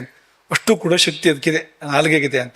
ಒಂದು ಮಾತು ಸರಿಯಾಗಿ ಆಡಿದರೆ ಏಕಶಬ್ದ ಸಮ್ಯಜ್ಞಾತ ಸುಷ್ಟು ಪ್ರಯುಕ್ತ ಸ್ವರ್ಗೇ ಲೋಕೆ ಕಾಮದುಗ್ಭವತಿ. ಒಂದೇ ಒಂದು ಶಬ್ದವನ್ನ ಅರಿತು ಆಡಿದರೆ, ಸರಿಯಾಗಿ ಉಚ್ಚರಿಸಿದರೆ, ಶಿಕ್ಷಾಶಾಸ್ತ್ರವನ್ನು ಅನುಸರಿಸಿ ಉಚ್ಚರಿಸಿದರೆ ಅದು ಕಾಮಧೇನು ಆಗಬಲ್ಲದು.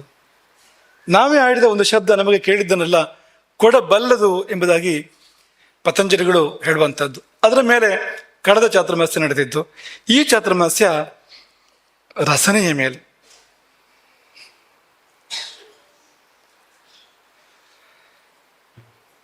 ಆಹಾರದ ಮೇಲೆ, ಅನ್ನಬ್ರಹ್ಮ ಚಾತುರ್ಮಾಸ್ಯ ಅಂತ. ತುಂಬ ಸಂಗತಿಗಳಿದೆ.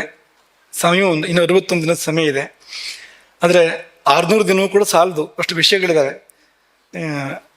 ನಿಧಾನವಾಗಿ ಅದನ್ನು ವಿಮರ್ಶೆ ಮಾಡ್ತಾ ಹೋಗ್ಬೋದು. ಆದರೆ ಇವತ್ತು ಒಂದು ಸಂಗತಿ ನಾನು ನಿಮಗೆ ನೆನಪು ಮಾಡಬೇಕು. ಈ ವ್ಯಾಸ ಪೂಜೆ ನಡೀತಲ್ಲ, ವ್ಯಾಸ ಪೂಜೆಯ ವೈಶಿಷ್ಟ್ಯ ಏನು? ವ್ಯಾಸ ಪೂಜೆ ಎಲ್ಲಿ ನಡೆಯುವಂಥದ್ದು? ಮಠದಲ್ಲಿ ಸರಿ, ಗುರುದೃಷ್ಟಿಯಲ್ಲಿ ಸರಿ, ವೇದಿಕೆ ಮೇಲೆ ಸರಿ, ಮಂಟಪದಲ್ಲಿ ಸರಿ, ಮತ್ತೆ ಎಲ್ಲಿ? ಅದರಿಂದ ಮುಂದಕ್ಕೆ ಎಲ್ಲಿ?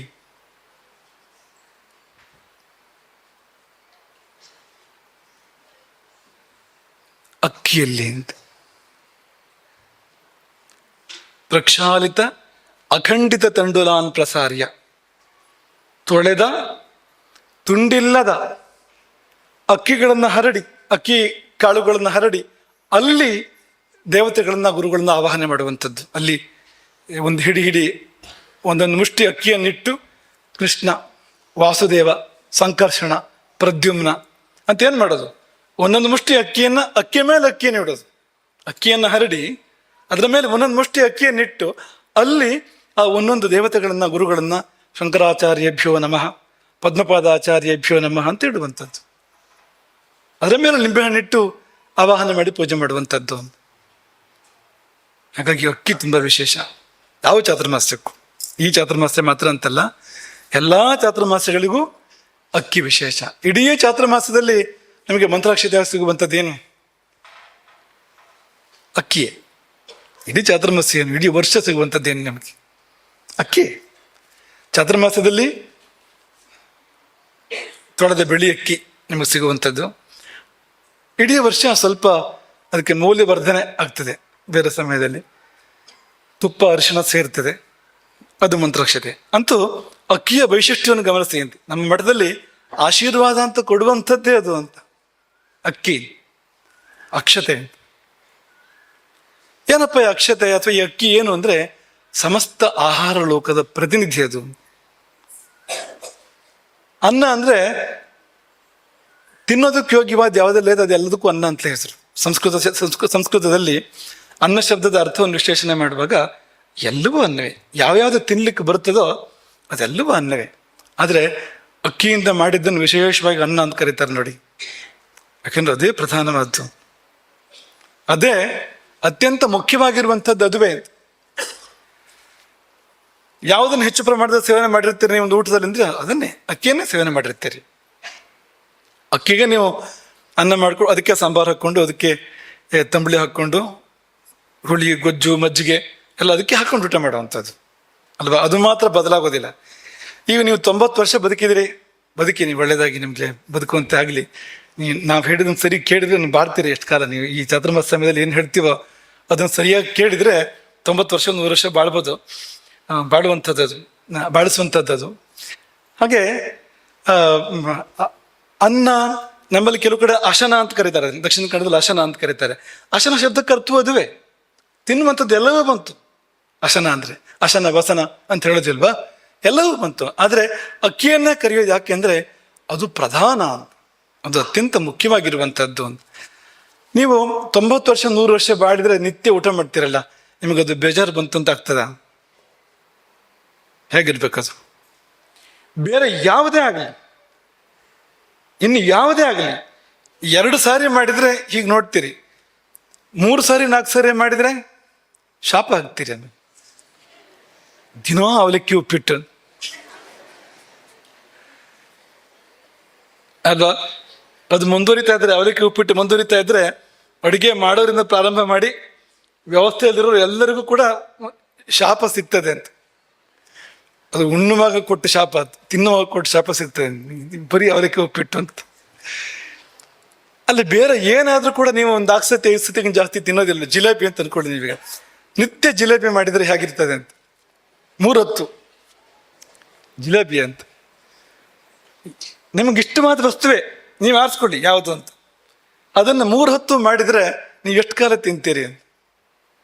ಅದರ ಅನ್ನವನ್ನು ಕೊನೆಯವರೆಗೂ ತಿಂತೀರಿ, ಬದುಕಿರುವವರೆಗೂ. ಬೇಸರ ಬಂತು ಅಂತಲೇ ಇಲ್ಲ. ದಕ್ಷಿಣ ಕನ್ನಡದಲ್ಲಿ ಹೆಜ್ಜೆ ಹೆಜ್ಜೆ ಅಂತ ಅವರು, ಹೆಜ್ಜೆ ಹೆಜ್ಜೆಗೂ ಹೆಜ್ಜೆ ಬೇಕು ಅವರಿಗೆ, ಹೆಜ್ಜೆ ಇಲ್ಲದೆ ವ್ಯವಹಾರ ಇಲ್ಲ ಅವರದ್ದು. ಆ ಹೆಜ್ಜೆಗೆ ಅದೀಗ ಬೇರೆ ಮಾಮೂಲಿ ಆಸನ ಅನ್ನ ಅಂತ ಅದಕ್ಕೆ ಪದಾರ್ಥಗಳನ್ನ ಬಳಸ್ತಾ ಇರ್ತಾರೆ. ಅದು ಹೆಜ್ಜೆ ಹಾಗಲ್ಲ ಅಂತ.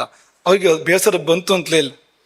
ಅವರು ಎಲ್ಲಿಗೆ ಹೋದ್ರು ಅದೊಂದು ಇದೆಯಾ ಅಂತ ಮೊದಲು ವಿಚಾರಿಸ್ತಾರೆ. ಹಿಮಾಲಯಕ್ಕೆ ಹೋದ್ರು, ಚಂದ್ರಲೋಕಕ್ಕೆ ಹೋದ್ರು, ಮಂಗಳ ಲೋಕಕ್ಕೆ ಹೋದ್ರು ಹೆಜ್ಜೆ ವ್ಯವಸ್ಥೆ ಇದೆಯಾ ಅಂತ ಒಂದ್ಸತಿ ಕೇಳ್ಕೊಳ್ತಾರೆ. ಯಾಕೆಂದ್ರೆ ಅದು ಇದ್ದು ಬಿಟ್ರೆ ಪರಮ ಸುಖ ಪರಮಾನಂದ ಅಂತ. ಅದರ ಶಕ್ತಿ ನೋಡಿ ಅಂತ, ಆ ಅಕ್ಕಿಯ ಶಕ್ತಿ ನೋಡಿ ಅಂತ. ಬೇಸರ ಬಂತು ಅಂತಲೇ ಇಲ್ಲ ಅಂತ. ಪರಮಾತ್ಮನ ಹಾಗೆ, ಪರಮಾತ್ಮನ ಎಷ್ಟು ಬಾರಿ ಅನುಭವಿಸಿದ್ರು ಕೂಡ ಸಾಕು ಅಂತ ಅನ್ಸೋದಿಲ್ವಂತೆ. ಅಮೃತವನ್ನ ಸವಿದ್ರೆ ಅಮೃತ ಸಾಕು ಅಂತ ಅನ್ಸೋದಿಲ್ವಂತೆ. ಹಾಗೆ ಇದು ಅಂತ. ಹಾಗೆ ಭಾರತದ ನಮ್ಮ ಊಟದಲ್ಲಿ ಸಿಂಹಪಾಲು ಅಕ್ಕಿಯದ್ದೇ. ಇಡೀ ಭಾರತದ ಊಟದ ಪದ್ಧತಿ ನೋಡಿದ್ರೆ ಇಡೀ ಭಾರತದಲ್ಲಿ ಕೂಡ ದೊಡ್ಡ ಪಾಲು ಅಕ್ಕಿಯದ್ದಿದೆ ಅಂತ. ದಕ್ಷಿಣ ಭಾರತ ಇಡೀ ಅಕ್ಕಿಯೇ. ಕರ್ನಾಟಕ, ತಮಿಳುನಾಡು, ಆಂಧ್ರ, ಕೇರಳ ಎಲ್ಲ ಅಕ್ಕಿಯೇ. ಇನ್ನು ಪೂರ್ವ ಭಾರತಕ್ಕೆ ಹೋದ್ರೆ ಅಲ್ಲೂ ಅಕ್ಕಿಯೇ. ಬಂಗಾಳಕ್ಕೆ ಹೋದ್ರೆ ಅಕ್ಕಿಯನ್ನು ತಿನ್ನುವಂಥದ್ದು. ಈಶಾನ್ಯ ಭಾರತಕ್ಕೆ ಹೋದ್ರೆ ಅಸ್ಸಾಂ, ಅಲ್ಲೂ ಅಕ್ಕಿಯೇ, ಅಲ್ಲೂ ಬೇರೆ ಇಲ್ಲ. ಇನ್ನು ಪಶ್ಚಿಮ ಭಾರತದಲ್ಲಿ ಕೂಡ ಈ ಮಹಾರಾಷ್ಟ್ರ, ಗೋವಾ ಪರಿಸರದಲ್ಲಿ ಈ ಸಮುದ್ರ ತೀರದ ಈ ಕರಾವಳಿ ಇದೆಯಲ್ಲ, ಕರಾವಳಿ ಪೂರ್ತಿ ಅಕ್ಕಿಗೊಂದು ಪ್ರಾಧಾನ್ಯ ಇದೆ. ಅಕ್ಕಿಯನ್ನು ಬಿಟ್ಟು ಯಾರು ಗೋಧಿಯನ್ನ, ಜೋಳವನ್ನು ತಿಂತಾರೋ ಅವರು ಕೂಡ ಜೊತೆಯಲ್ಲಿ ಅಕ್ಕಿಯನ್ನು ತಿಂತಾರೆ. ಪದ್ಧತಿ ಹೇಗಿದೆ ಅಂದ್ರೆ, ನೀವು ರಾಜಸ್ಥಾನಕ್ಕೆ ಹೋದ್ರೆ ಅವರು ಗೋಧಿ ತಿಂತಾರೆ ಅಂತ ಅನ್ಕೊಳ್ಳಿ ನೀವು. ಆದ್ರೆ ಅವ್ರು ಒಂದು ಸ್ವಲ್ಪ ಆದ್ರೂ ಅಕ್ಕಿ ಊಟ ಮಾಡ್ತಾರೆ ಅಂತ. ಚಾವಲ್ಕೆ ಬಿನಾ ನಹಿ ಚಲೇಗ, ಸ್ವಲ್ಪ ಆದ್ರೂ ಬೇಕೇ ಬೇಕು, ಇಷ್ಟಾದ್ರೂ ಅಕ್ಕಿ ಮಾಡಿಸ್ಕೊಳ್ಳೇಬೇಕು ಅಂತ. ಆದ್ರೆ ಗೋಧಿ ಯಾವಾಗಿಂದ ಬಂತೋ ಗೊತ್ತಿಲ್ಲ. ಅಲ್ಲಿ ತುಂಬಾ ಹಿಂದೆ ಹೋದ್ರೆ ಅಲ್ಲೂ ಅಕ್ಕಿ ಇತ್ತು. ವಾಲ್ಮೀಕಿ ರಾಮಾಯಣದಲ್ಲಿ ಅಯೋಧ್ಯೆ ವರ್ಣನೆ ಮಾಡ್ತಾರೆ ವಾಲ್ಮೀಕಿಗಳು. ತುಂಬಾ ರಾಮಾಯಣದ ಆರಂಭ ಅದು, ಅತ್ಯಂತ ಆರಂಭ ಅದು.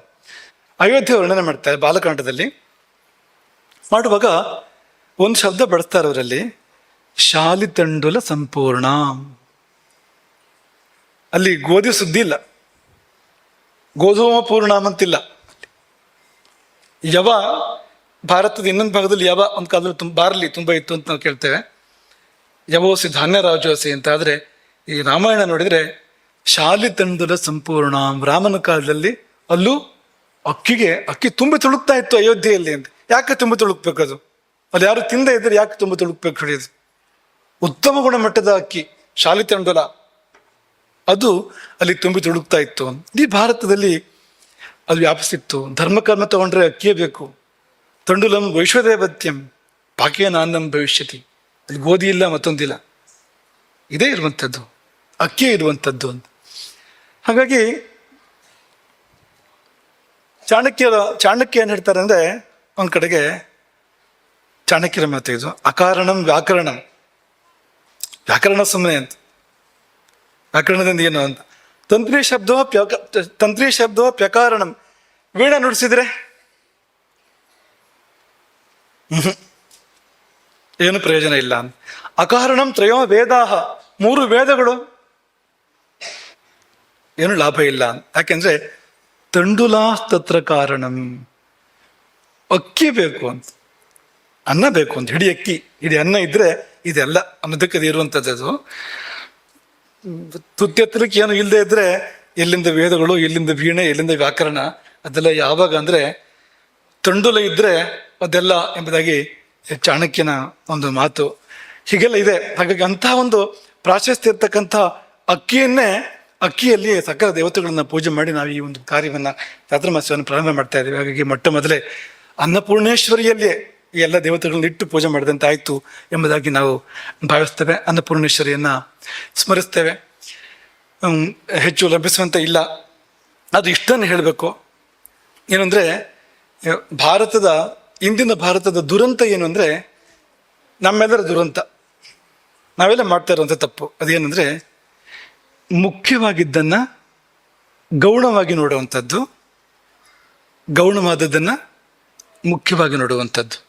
ಯಾವುದು ಅತ್ಯಂತ ಮುಖ್ಯವೋ ಅದನ್ನು ಉಪೇಕ್ಷಿಸುವಂಥದ್ದು, ಯಾವುದು ಆಮೇಲೆ ಗಮನಕ್ಕೆ ಬರಬೇಕು ಅಂಥ ಮುಖ್ಯ ಅಲ್ಲ ಅದನ್ನ ಸಿಂಹಾಸನದ ಮೇಲೆ ಕೂರಿಸುವಂಥದ್ದು ಅಲ್ವಾ. ಗೌಣ ಮುಖ್ಯಗಳು ಹಿಂದು ಮುಂದಾಗಿರುವ ಕಾಲ ಅಂತ ಇದು ಅಂತ. ಹಾಗಾಗಿ ದೇವರ ಕೋಣೆ ಅಡುಗೆ ಮನೆ ಕಟ್ಟ ಕೆಳಗೆ ಹೋಯ್ತು ಅಲ್ವಾ. ದೇವರ ಕೋಣೆ ಅಡುಗೆ ಮನೆ ಕಟ್ಟ ಕೆಳಗೆ ಹೋಯ್ತು. ಶೌಚಾಲಯ ಒಳಗೆ ಕೋಣೆಯಲ್ಲೇ ಬಂತು ಅಂತ. ಅಂದ್ರೆ ಕಾಲ ಹೇಗೆ ಸಾಗಿದೆ ಅಂತ.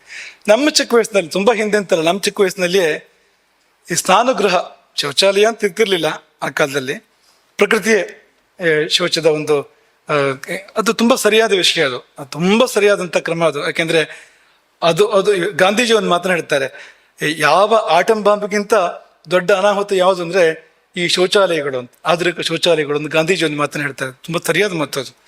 ಅದರ ವಿಶ್ಲೇಷಣೆ ಮಾಡಲಿಕ್ಕೆ ಸಮಯ ಇಲ್ಲ ಈಗ.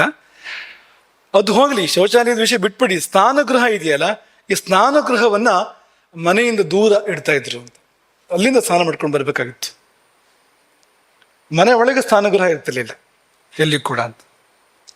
ಈ ಕಾಲ ಇದ್ಯಾವುದು, ಇದು ವಿದ್ಯಾರಣ್ಯರ ಕಾಲ ಅಲ್ಲ, ಶಂಕರಾಚಾರ್ಯರ ಕಾಲ ಅಲ್ಲ, ಇದು ಶ್ರೀರಾಮನ ಕಾಲ ಅಲ್ಲ, ನಮ್ಮದೇ ಚಿಕ್ಕ ವಯಸ್ಸಿನ ಕಾಲ ಅಂತ. ಹೀಗಿತ್ತು ಇದು. ಆ ಸ್ನಾನದ ಮನೆ ಜೊತೆಗೆ ಶೌಚಾಲಯವೂ ಬಂತು. ಆ ಶೌಚಾಲಯ ಹತ್ರ ಬಂತು. ಆಮೇಲೆ ಮನೆ ಒಳಗೆ ಒಂದು ಮೂಲೆಯಲ್ಲಿ ಪ್ರಾರಂಭ ಆಯ್ತದು. ಈಗ ಕೋಣೆಯ ಒಳಗೆ ಬೇಕು ಅದು. ಕೊಳಕಿನ ಜೊತೆಗೆ ಬದುಕಬೇಕು ನಾವು, ಪಕ್ಕದಲ್ಲೇ ಕೊಳಕಿರಬೇಕು. ಹೇಗಿದೆ ನೋಡಿ ಇಂಥ ಪರಿಸ್ಥಿತಿ ಅಂತ. ಆಗಿನ ಕಾಲ ಹೇಗಿತ್ತು ಅಂದ್ರೆ, ಗೃಹ ಪ್ರವೇಶ, ಗೋವು ಮನೆ ಒಳಗೆ ಹೊಕ್ಕು ಗೃಹ ಪ್ರವೇಶ. ಮನೆ ಮುಂದೆ ಗೋಶಾಲೆ ಇರ್ತಾ ಇತ್ತು, ಗೋಶಾಲೆ ದಾಟಿ ಮನೆ ಒಳಗೆ ಬರಬೇಕು. ಗೋವುಗಳು ಮನೆ ಒಳಗೆ ಸಂಚಾರ ಮಾಡ್ತಾ ಇದ್ವು ಸಹಜವಾಗಿ. ಅದು ಹಿಂದಿನ ಕಾಲ ಅದು. ಆದ್ರೆ ಈಗಿನ ಕಾಲ ಹೇಗಿದೆ ಅಂದ್ರೆ, ಗೋವುಗಳು ಮನೆ ಒಳಗಿಲ್ಲ. ಈ ನಗರಗಳಲ್ಲಿ ನಿಷೇಧ ಇದೆ ಗೋವನ್ನು ಸಾಕೋದಕ್ಕೆ, ಅಂದ್ರೆ ಊರೊಳಗೂ ಇಲ್ಲ ಅಂತ. ನಗರ ಪ್ರದೇಶಗಳಲ್ಲಿ ಕಾನೂನುಗಳಿದ್ದಾವೆ ಗೋವುಗಳನ್ನು ಸಾಕಬಾರದು ಅಂತ. ಊರಿನಲ್ಲೇ ಹೊರಗೆ ಹೋಯ್ತು ಅದು ಗೋವು ಅನ್ನುವಂಥದ್ದು. ನಾಯಿ ಒಳಗೆ ಬಂತು. ಎಲ್ಲಿವರೆಗೆ ಬಂತು ಅಂದ್ರೆ, ನಮ್ಮ ಮಲಗುವ ಕೋಣೆ ಹಾಸಿಗೆ ಮೇಲೆ ಅಂತ, ಅಲ್ಲಿವರೆಗೆ ಬಂತು ಅಂತ. ಪೂಜ್ಯ ಶಂಕರಾನಂದ ಜೋಯಿಸರು ಒಂದು ಉದಾಹರಣೆ ಹೇಳ್ತಾ ಇದ್ರು. ಅವರು ವಿದೇಶಕ್ಕೆಲ್ಲ ಹೋದಾಗ ಅಲ್ಲೊಬ್ಳಿಗೆ ನಿದ್ದೆ ಬದಿರೋ ಸಮಸ್ಯೆ, ಅವಳಿಗೆ ಇನ್ಸೋಮ್ನಿಯಾ ಅಂತ ಹೇಳ್ತಾರಲ್ವಾ, ನಿದ್ರಾರಾಹಿತ್ಯದ ಒಂದು ಕಾಯಿಲೆ ಇತ್ತಂತೆ ಆಕೆಗೆ. ಅದಕ್ಕೆ ಅವಳು ಏನು ಮಾಡಿದ್ರು ಗುಣ ಆಗಲಿಲ್ಲ, ಅದಕ್ಕೆ ಕಾಯಿಲೆ ಗುಣ ಆಗ್ತಿರಲಿಲ್ಲ. ಒಬ್ಬಳೇ ವಾಸ ಮಾಡ್ತಾ ಇದ್ಲು ಮನೇಲಿ. ಅವರು ಅಧ್ಯಯನ ಮಾಡಿ ಆಮೇಲೆ ಒಂದು ಕಾರಣ ಹೇಳಿದ್ರು, ಈ ಕಾರಣಕ್ಕೋಸ್ಕರ ನಿದ್ದೆ ಹೋಗಿದೆ, ನೀವು ಅದನ್ನ ಸರಿಪಡಿಸ್ಕೊಂಡ್ರೆ ಸರಿಯಾಗ್ತದೆ ಅಂತ. ಕಾರಣ ಏನು ಅಂದ್ರೆ, ಆಕೆ ಒಂದು ನಾಯಿ ಸಾಕಿದ್ದಳು. ನಾಯಿ ಒಳಗೆ ಇರ್ತಾ ಇತ್ತು. ಎಲ್ಲಿ ಒಳಗೆ ಅಂದ್ರೆ, ಮಲ್ಗೋ ಕೋಣೆಯಲ್ಲಿ ಮಂಚದ ಪಕ್ಕದಲ್ಲಿ ಸಣ್ಣ ಮಂಚ ಅದಕೊಂಡು ಅದನ್ನ ಮುಟ್ತಾನೆ ನಿದ್ದೆ ಮಾಡೋದು ಅವಳು. ಅದ್ರ ಮೇಲೆ ಒಂದು ಕೈ ಇಟ್ಕೊಂಡೆ ನಿದ್ದೆ ಮಾಡೋದು ಅಂತ. ನಾಯಿಗೆ ನಿದ್ರೆ ಕಡಿಮೆ, ಒಂದು ಸೂಜಿ ಬಿದ್ದರೂ ಹೆಚ್ಚಾಗ್ತದೆ ನಾಯಿಗೆ ಅಂತ ನೋಡಿ. ತುಂಬಾ ನಿದ್ದೆ ಕಡಿಮೆ, ಯಾಕೆಂದ್ರೆ ವಾತ ಪ್ರಕೃತಿ ನಾಯಿಯದ್ದು. ಈ ವಾತ ಪ್ರಕೃತಿಯ ಸ್ವಭಾವ ಏನಂದ್ರೆ, ಆ ವಾತ ಪ್ರಕೃತಿಯವ್ರಿಗೆ ನಿದ್ರೆನೂ ಕಡಿಮೆ, ನಿದ್ದೆ ಅವಧಿನೂ ಕಡಿಮೆ, ನಿದ್ದೆಯ ಆಳನೂ ಕೂಡ ಕಡಿಮೆ. ನಿದ್ದೆಗೆ ವೈರಿ ಅದು. ರಜೋಗುಣ ಸ್ವಭಾವದ್ದು ನಾಯಿ ಅಂದ್ರೆ ಅದು. ರಜೋಗುಣ ನಿದ್ದೆಗೆ ದೂರ, ತಮೋಗುಣ ಬೇಕು ನಿದ್ದೆಗೆ ಅಂತ. ರಜೋಗುಣ ನಿದ್ದೆಗೆ ಹತ್ರ ಅಲ್ಲ ಅದೊಂದು. ಅದನ್ನು ಪಕ್ಕದಲ್ಲಿ ಇಟ್ಕೊಂಡಿದ್ರೆ ಪರಿಣಾಮ ಏನಂದ್ರೆ, ನಿದ್ದೆ ಹೋಯ್ತು ಅಂತ ಅದರಿಂದ ಅಂತ. ಹೀಗೆಲ್ಲ ಆಗ್ತದೆ ಅನ್ನೋದಕ್ಕೆ ಒಂದು ಉದಾಹರಣೆ ನಿಮಗೆ ನಾವು ಕೊಟ್ಟಿದ್ದು ಮಾತ್ರ ಅದು. ಹೀಗೆ ಗೌಣವಾಗಿದ್ದು ಮುಖ್ಯವಾಗಿದೆ, ಮುಖ್ಯವಾಗಿದ್ದು ಗೌಣವಾಗಿದೆ. ಯಾವುದು ಹಾಗಾಗಿದೆ ಅಂದ್ರೆ, ಅನ್ನ ಗೌಣವಾಗಿದೆ ಅಂತ, ಆಹಾರ ಗೌಣವಾಗಿದೆ ಅಂತ. ಊಟದ ಬಗ್ಗೆ ನಾವು ಎಷ್ಟು ಗಮನ ಕೊಡ್ತೇವೆ ಇವತ್ತು? ಗಮನ ಕೊಡ್ತೇವೆ ಊಟದ ಬಗ್ಗೆ? ನಾವು ಎಷ್ಟು ದೊಡ್ಡ ಮನುಷ್ಯರೋ ಅಷ್ಟು ಕಡಿಮೆ ಗಮನ ಕೊಡ್ತೇವೆ ನಾವು ಅಂತ.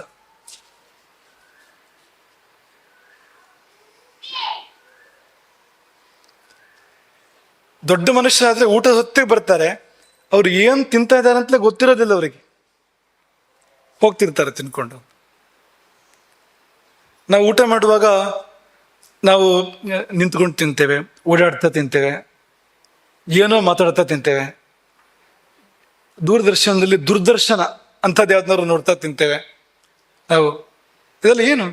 ಎದುರಿಗೆ ಅನ್ನಪೂರ್ಣೇಶ್ವರಿ ಇದ್ದಾಳೆ, ಸಮ್ಮುಖದಲ್ಲಿ ಅನ್ನಪೂರ್ಣೇಶ್ವರಿ ನಮ್ಮನ್ನು ಉದ್ಧಾರ ಮಾಡಲಿಕ್ಕೋಸ್ಕರವಾಗಿ ಬಂದು ಉಪಸ್ಥಿತರಾಗಿದ್ದಾಳೆ.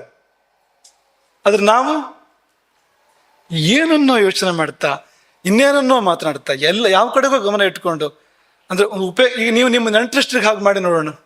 ನಿಮ್ಮ ಮನೆಗೆ ಯಾರೋ ಬಂದಿರ್ತಾರೆ ಅಂತ ಅನ್ಕೊಳ್ಳಿ, ನೀವು ಹೀಗೆ ಮಾಡಿ ಅವ್ರಿಗೆ.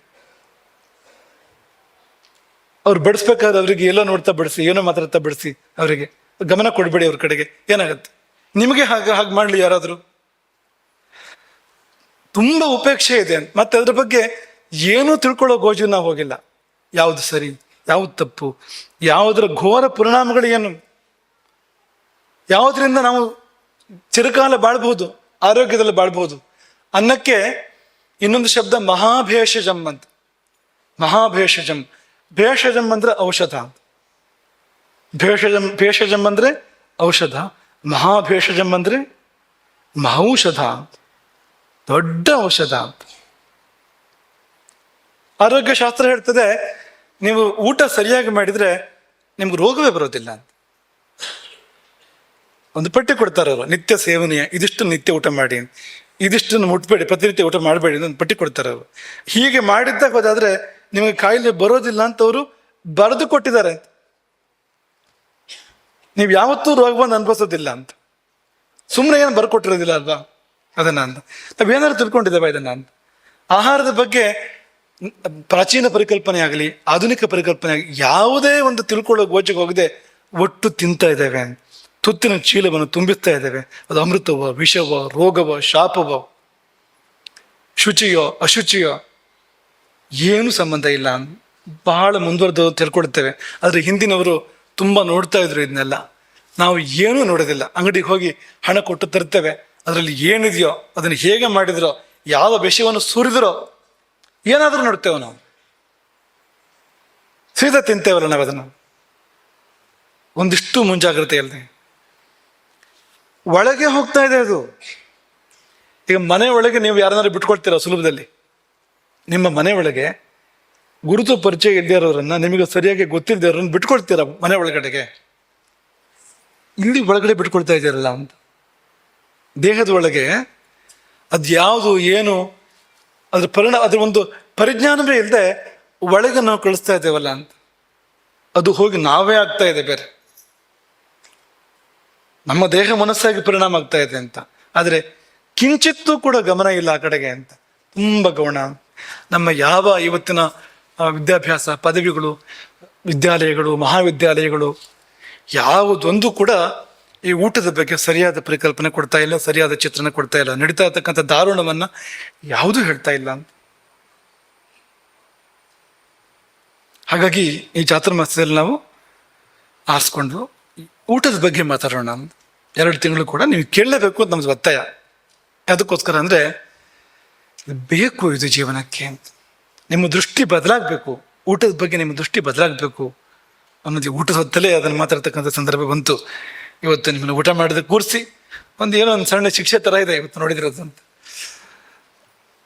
ಹಾಗಾಗಿ ಅನ್ನದ ಯೋಗ್ಯತೆ ತುಂಬ ದೊಡ್ಡದು. ಅನ್ನ ಎಷ್ಟರ ಮಟ್ಟಿಗೆ ದೊಡ್ಡದು ಅಂದರೆ, ಯಾಕೆ ಅನ್ನನ ಉಪೇಕ್ಷೆ ಮಾಡಬಾರ್ದು ಅಂದರೆ, ನಮ್ಮ ಸಂಸ್ಕೃತಿ ಅದನ್ನು ದೇವರು ಅಂತ ಹೇಳ್ಬಿಟ್ಟಿದೆ. ದೇವರೇ ಭೃಗುರು ವೈ ವಾರುಣಿ ವರುಣಂ ಪಿತರಮುಪಸಸಾರ ಅಧೀಹಿ ಭಗವೋ ಬ್ರಹ್ಮೇತಿ.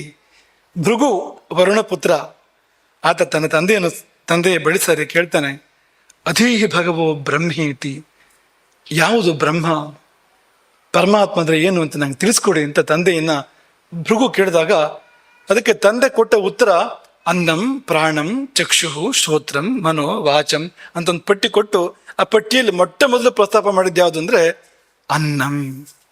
ಅನ್ನವೇ ಬ್ರಹ್ಮ ಅಂತ, ಅನ್ನವೇ ಪರಮಾತ್ಮ. ಆಮೇಲೆ ಭೃಗು ತಪಸ್ಸು ಬೇರೆ ಮಾಡಿದ್ನಂತೆ. ತಪಸ್ತತ್ವ, ತಪಸ್ಸು ಮಾಡಿದ ಮೇಲೆ ಸಾಕ್ಷಾತ್ಕಾರ ಆಗಿದ್ದೇನು ಭೃಗುವಿಗೆ ಅಂದರೆ ಸ ತಪೋ ತಪ್ಯತ ಸ ತಪಸ್ತಪ್ತ್ವ ಅನ್ನಂ ಬ್ರಹ್ಮೇತಿ ವ್ಯಜಾನಾತ್. ಅನ್ನವೇ ಬ್ರಹ್ಮ ಎಂಬುದನ್ನು ತಿಳಿದುಕೊಂಡ. ಸುಮ್ಮನೆ ಹೇಳಿರ್ಲಾರಲ್ವಾ ಇದು. ಭೃಗುಮುನಿಯಂಥ ಒಂದು ಮಹಾತಪಸ್ವಿ, ಜ್ಞಾನಸಿದ್ಧ, ಮಹಾಮಹಿಮ ಅಂಥವರು ತಪಸ್ ಮಾಡಿ ಕಂಡುಕೊಂಡಿದ್ದೇನು ಅಂದರೆ ಅನ್ನಂ ಬ್ರಹ್ಮ. ಸುಮ್ಮನೆ ಹೇಳಿರ್ಲಾರು ಅಲ್ವಾ ಅಂತ ಕೇಳಿದ್ ನಾವು. ಲಕ್ಷಣಗಳನ್ನು ಕೂಡ ಹೇಳಿಬಿಟ್ಟಿದ್ದಾರೆ. ಬ್ರಹ್ಮ ಅಂದರೆ ಯಾವುದು? ಯಾವುದರಿಂದ ಹುಟ್ಟು, ಯಾವುದರಿಂದ ಬದುಕು, ಎಲ್ಲಿ ಹೋಗಿ ಕೊನೆಯಲ್ಲಿ ಏನಾಗ್ತೇವೆ, ಅದೇ ಬ್ರಹ್ಮ. ನಿಮ್ಮೆಲ್ಲರ ಹುಟ್ಟು ಅನ್ನದಿಂದಲೇ ಆಗಿದೆ.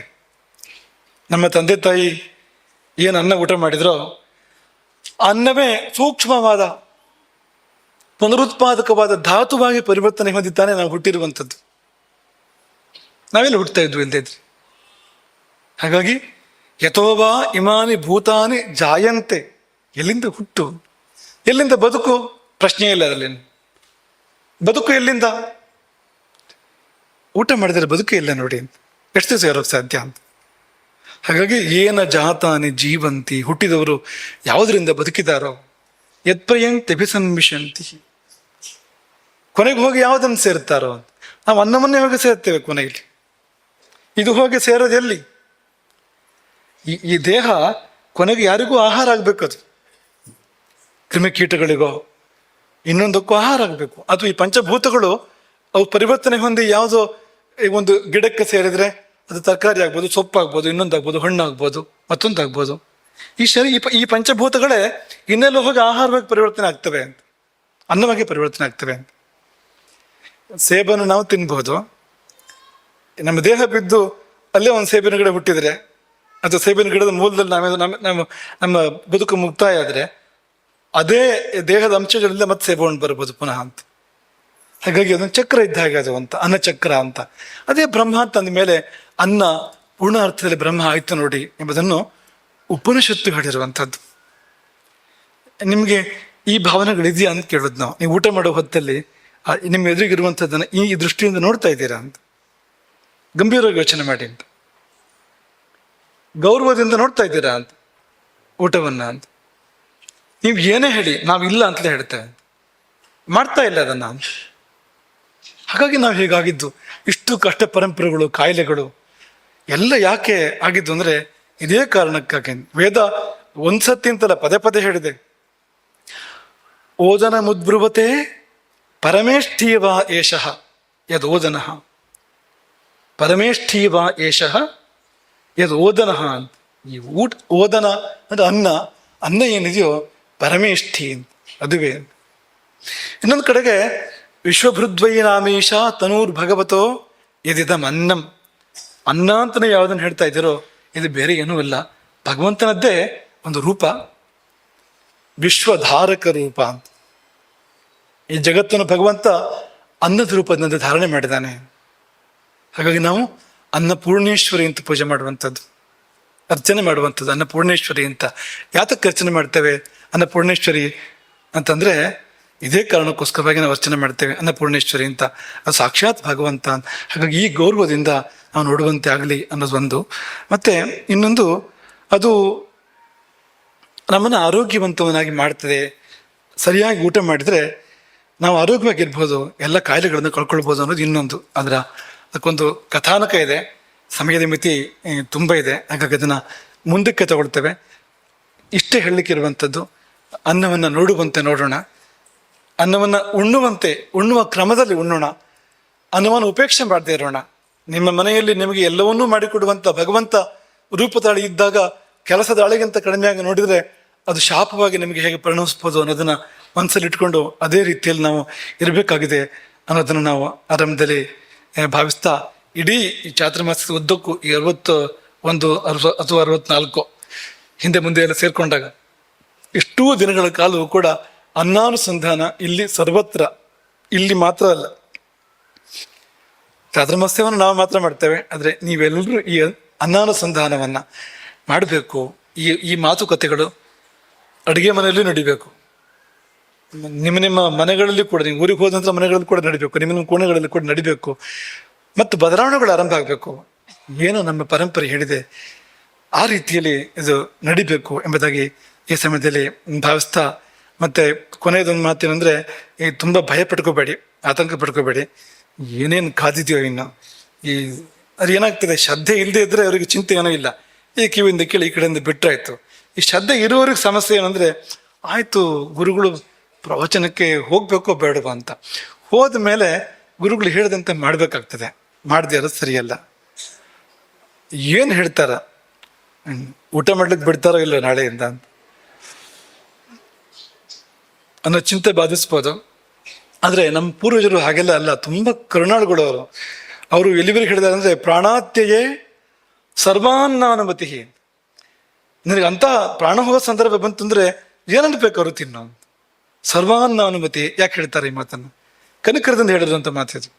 ಪ್ರಾಣಾತ್ಯಯೇ ಸರ್ವಾನ್ನಾನುಮತಿ, ಎಲ್ಲವನ್ನು ತಿನ್ಬೋದು ಆಗ. ಇಂತಹ ದಾರಿಗಳಿದ್ದಾವೆ.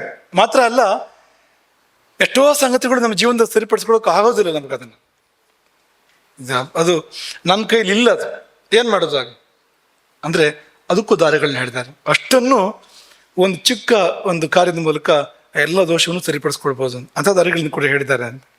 ಅದೆಲ್ಲವೂ ಕೂಡ ಮುಂದೆ ಬರುವ ದಿನಗಳಲ್ಲಿ ಅನುಸಂಧಾನ ಮಾಡೋಣ.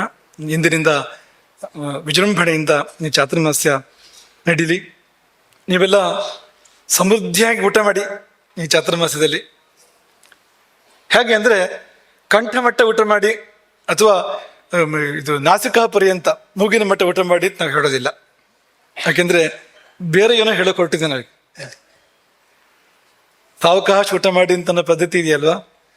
ಪಂಕ್ತಿ ಮೇಲೆ ಊಟ ಶುರು ಮಾಡಬೇಕಾದ್ರೆ ಸಾವಕಾಶ ಏನ ಭೋಕ್ತವ್ಯಂ, ಸಾವಕಾಶ ಊಟ ಮಾಡಿ, ಸಾವಧಾನೇನ ಭೋಕ್ತವ್ಯಂ, ಇದೆರಡನ್ನು ಹೇಳೋ ಪದ್ಧತಿ ಇದೆ.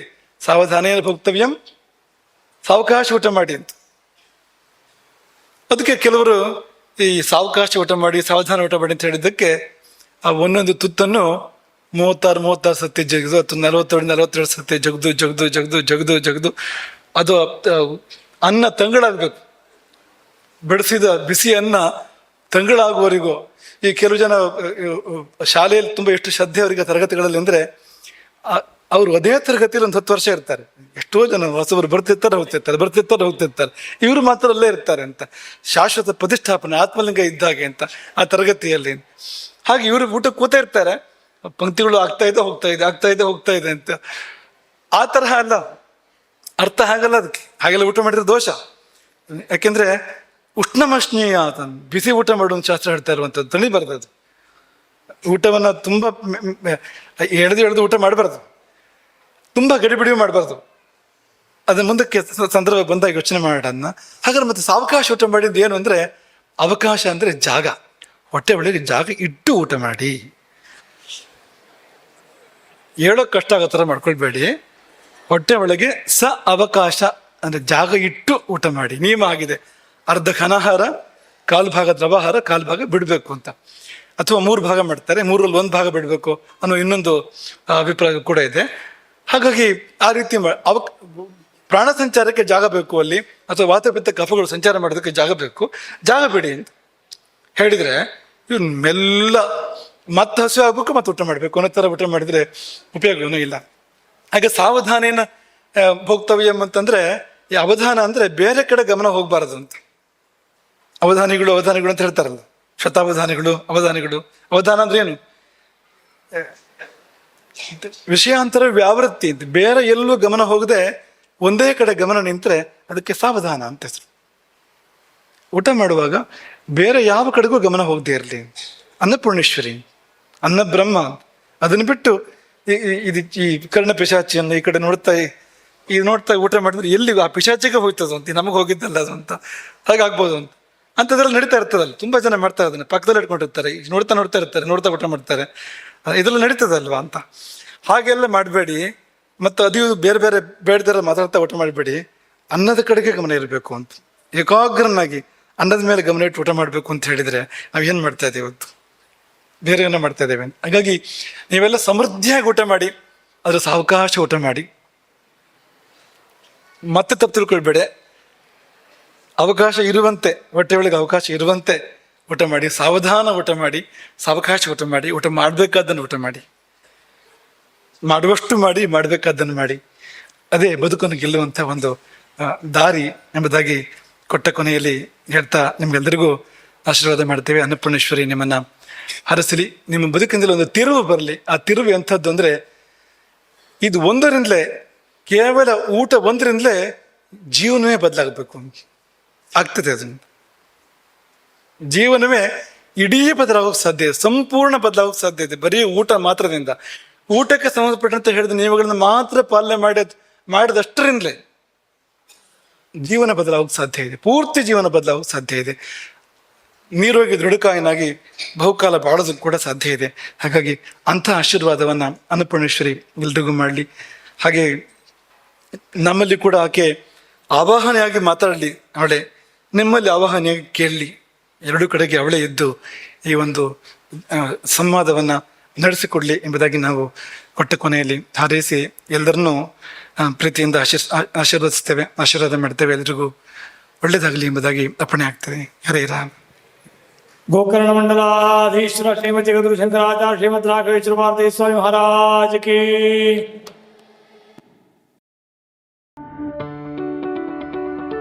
ಯಾವುದೇ ಸುದ್ದಿಯ ಅಪ್ಡೇಟ್ ಅನ್ನ ಮಿಸ್ ಮಾಡ್ಕೊಳ್ಬಾರ್ದು ಅಂದ್ರೆ ಈಗ್ಲೇ ಒನ್ ಇಂಡಿಯಾವನ್ನ ಸಬ್ಸ್ಕ್ರೈಬ್ ಮಾಡಿ. ನಿಮಗೆ ಬೇಕಾದ ಭಾಷೆಯಲ್ಲಿ ಎಲ್ಲಾ ಸುದ್ದಿ ತಿಳಿಬೇಕು ಅಂದ್ರೆ ಒನ್ ಇಂಡಿಯಾ ಆಪ್ ಅನ್ನ ಡೌನ್ಲೋಡ್ ಮಾಡ್ಕೊಳ್ಳಿ.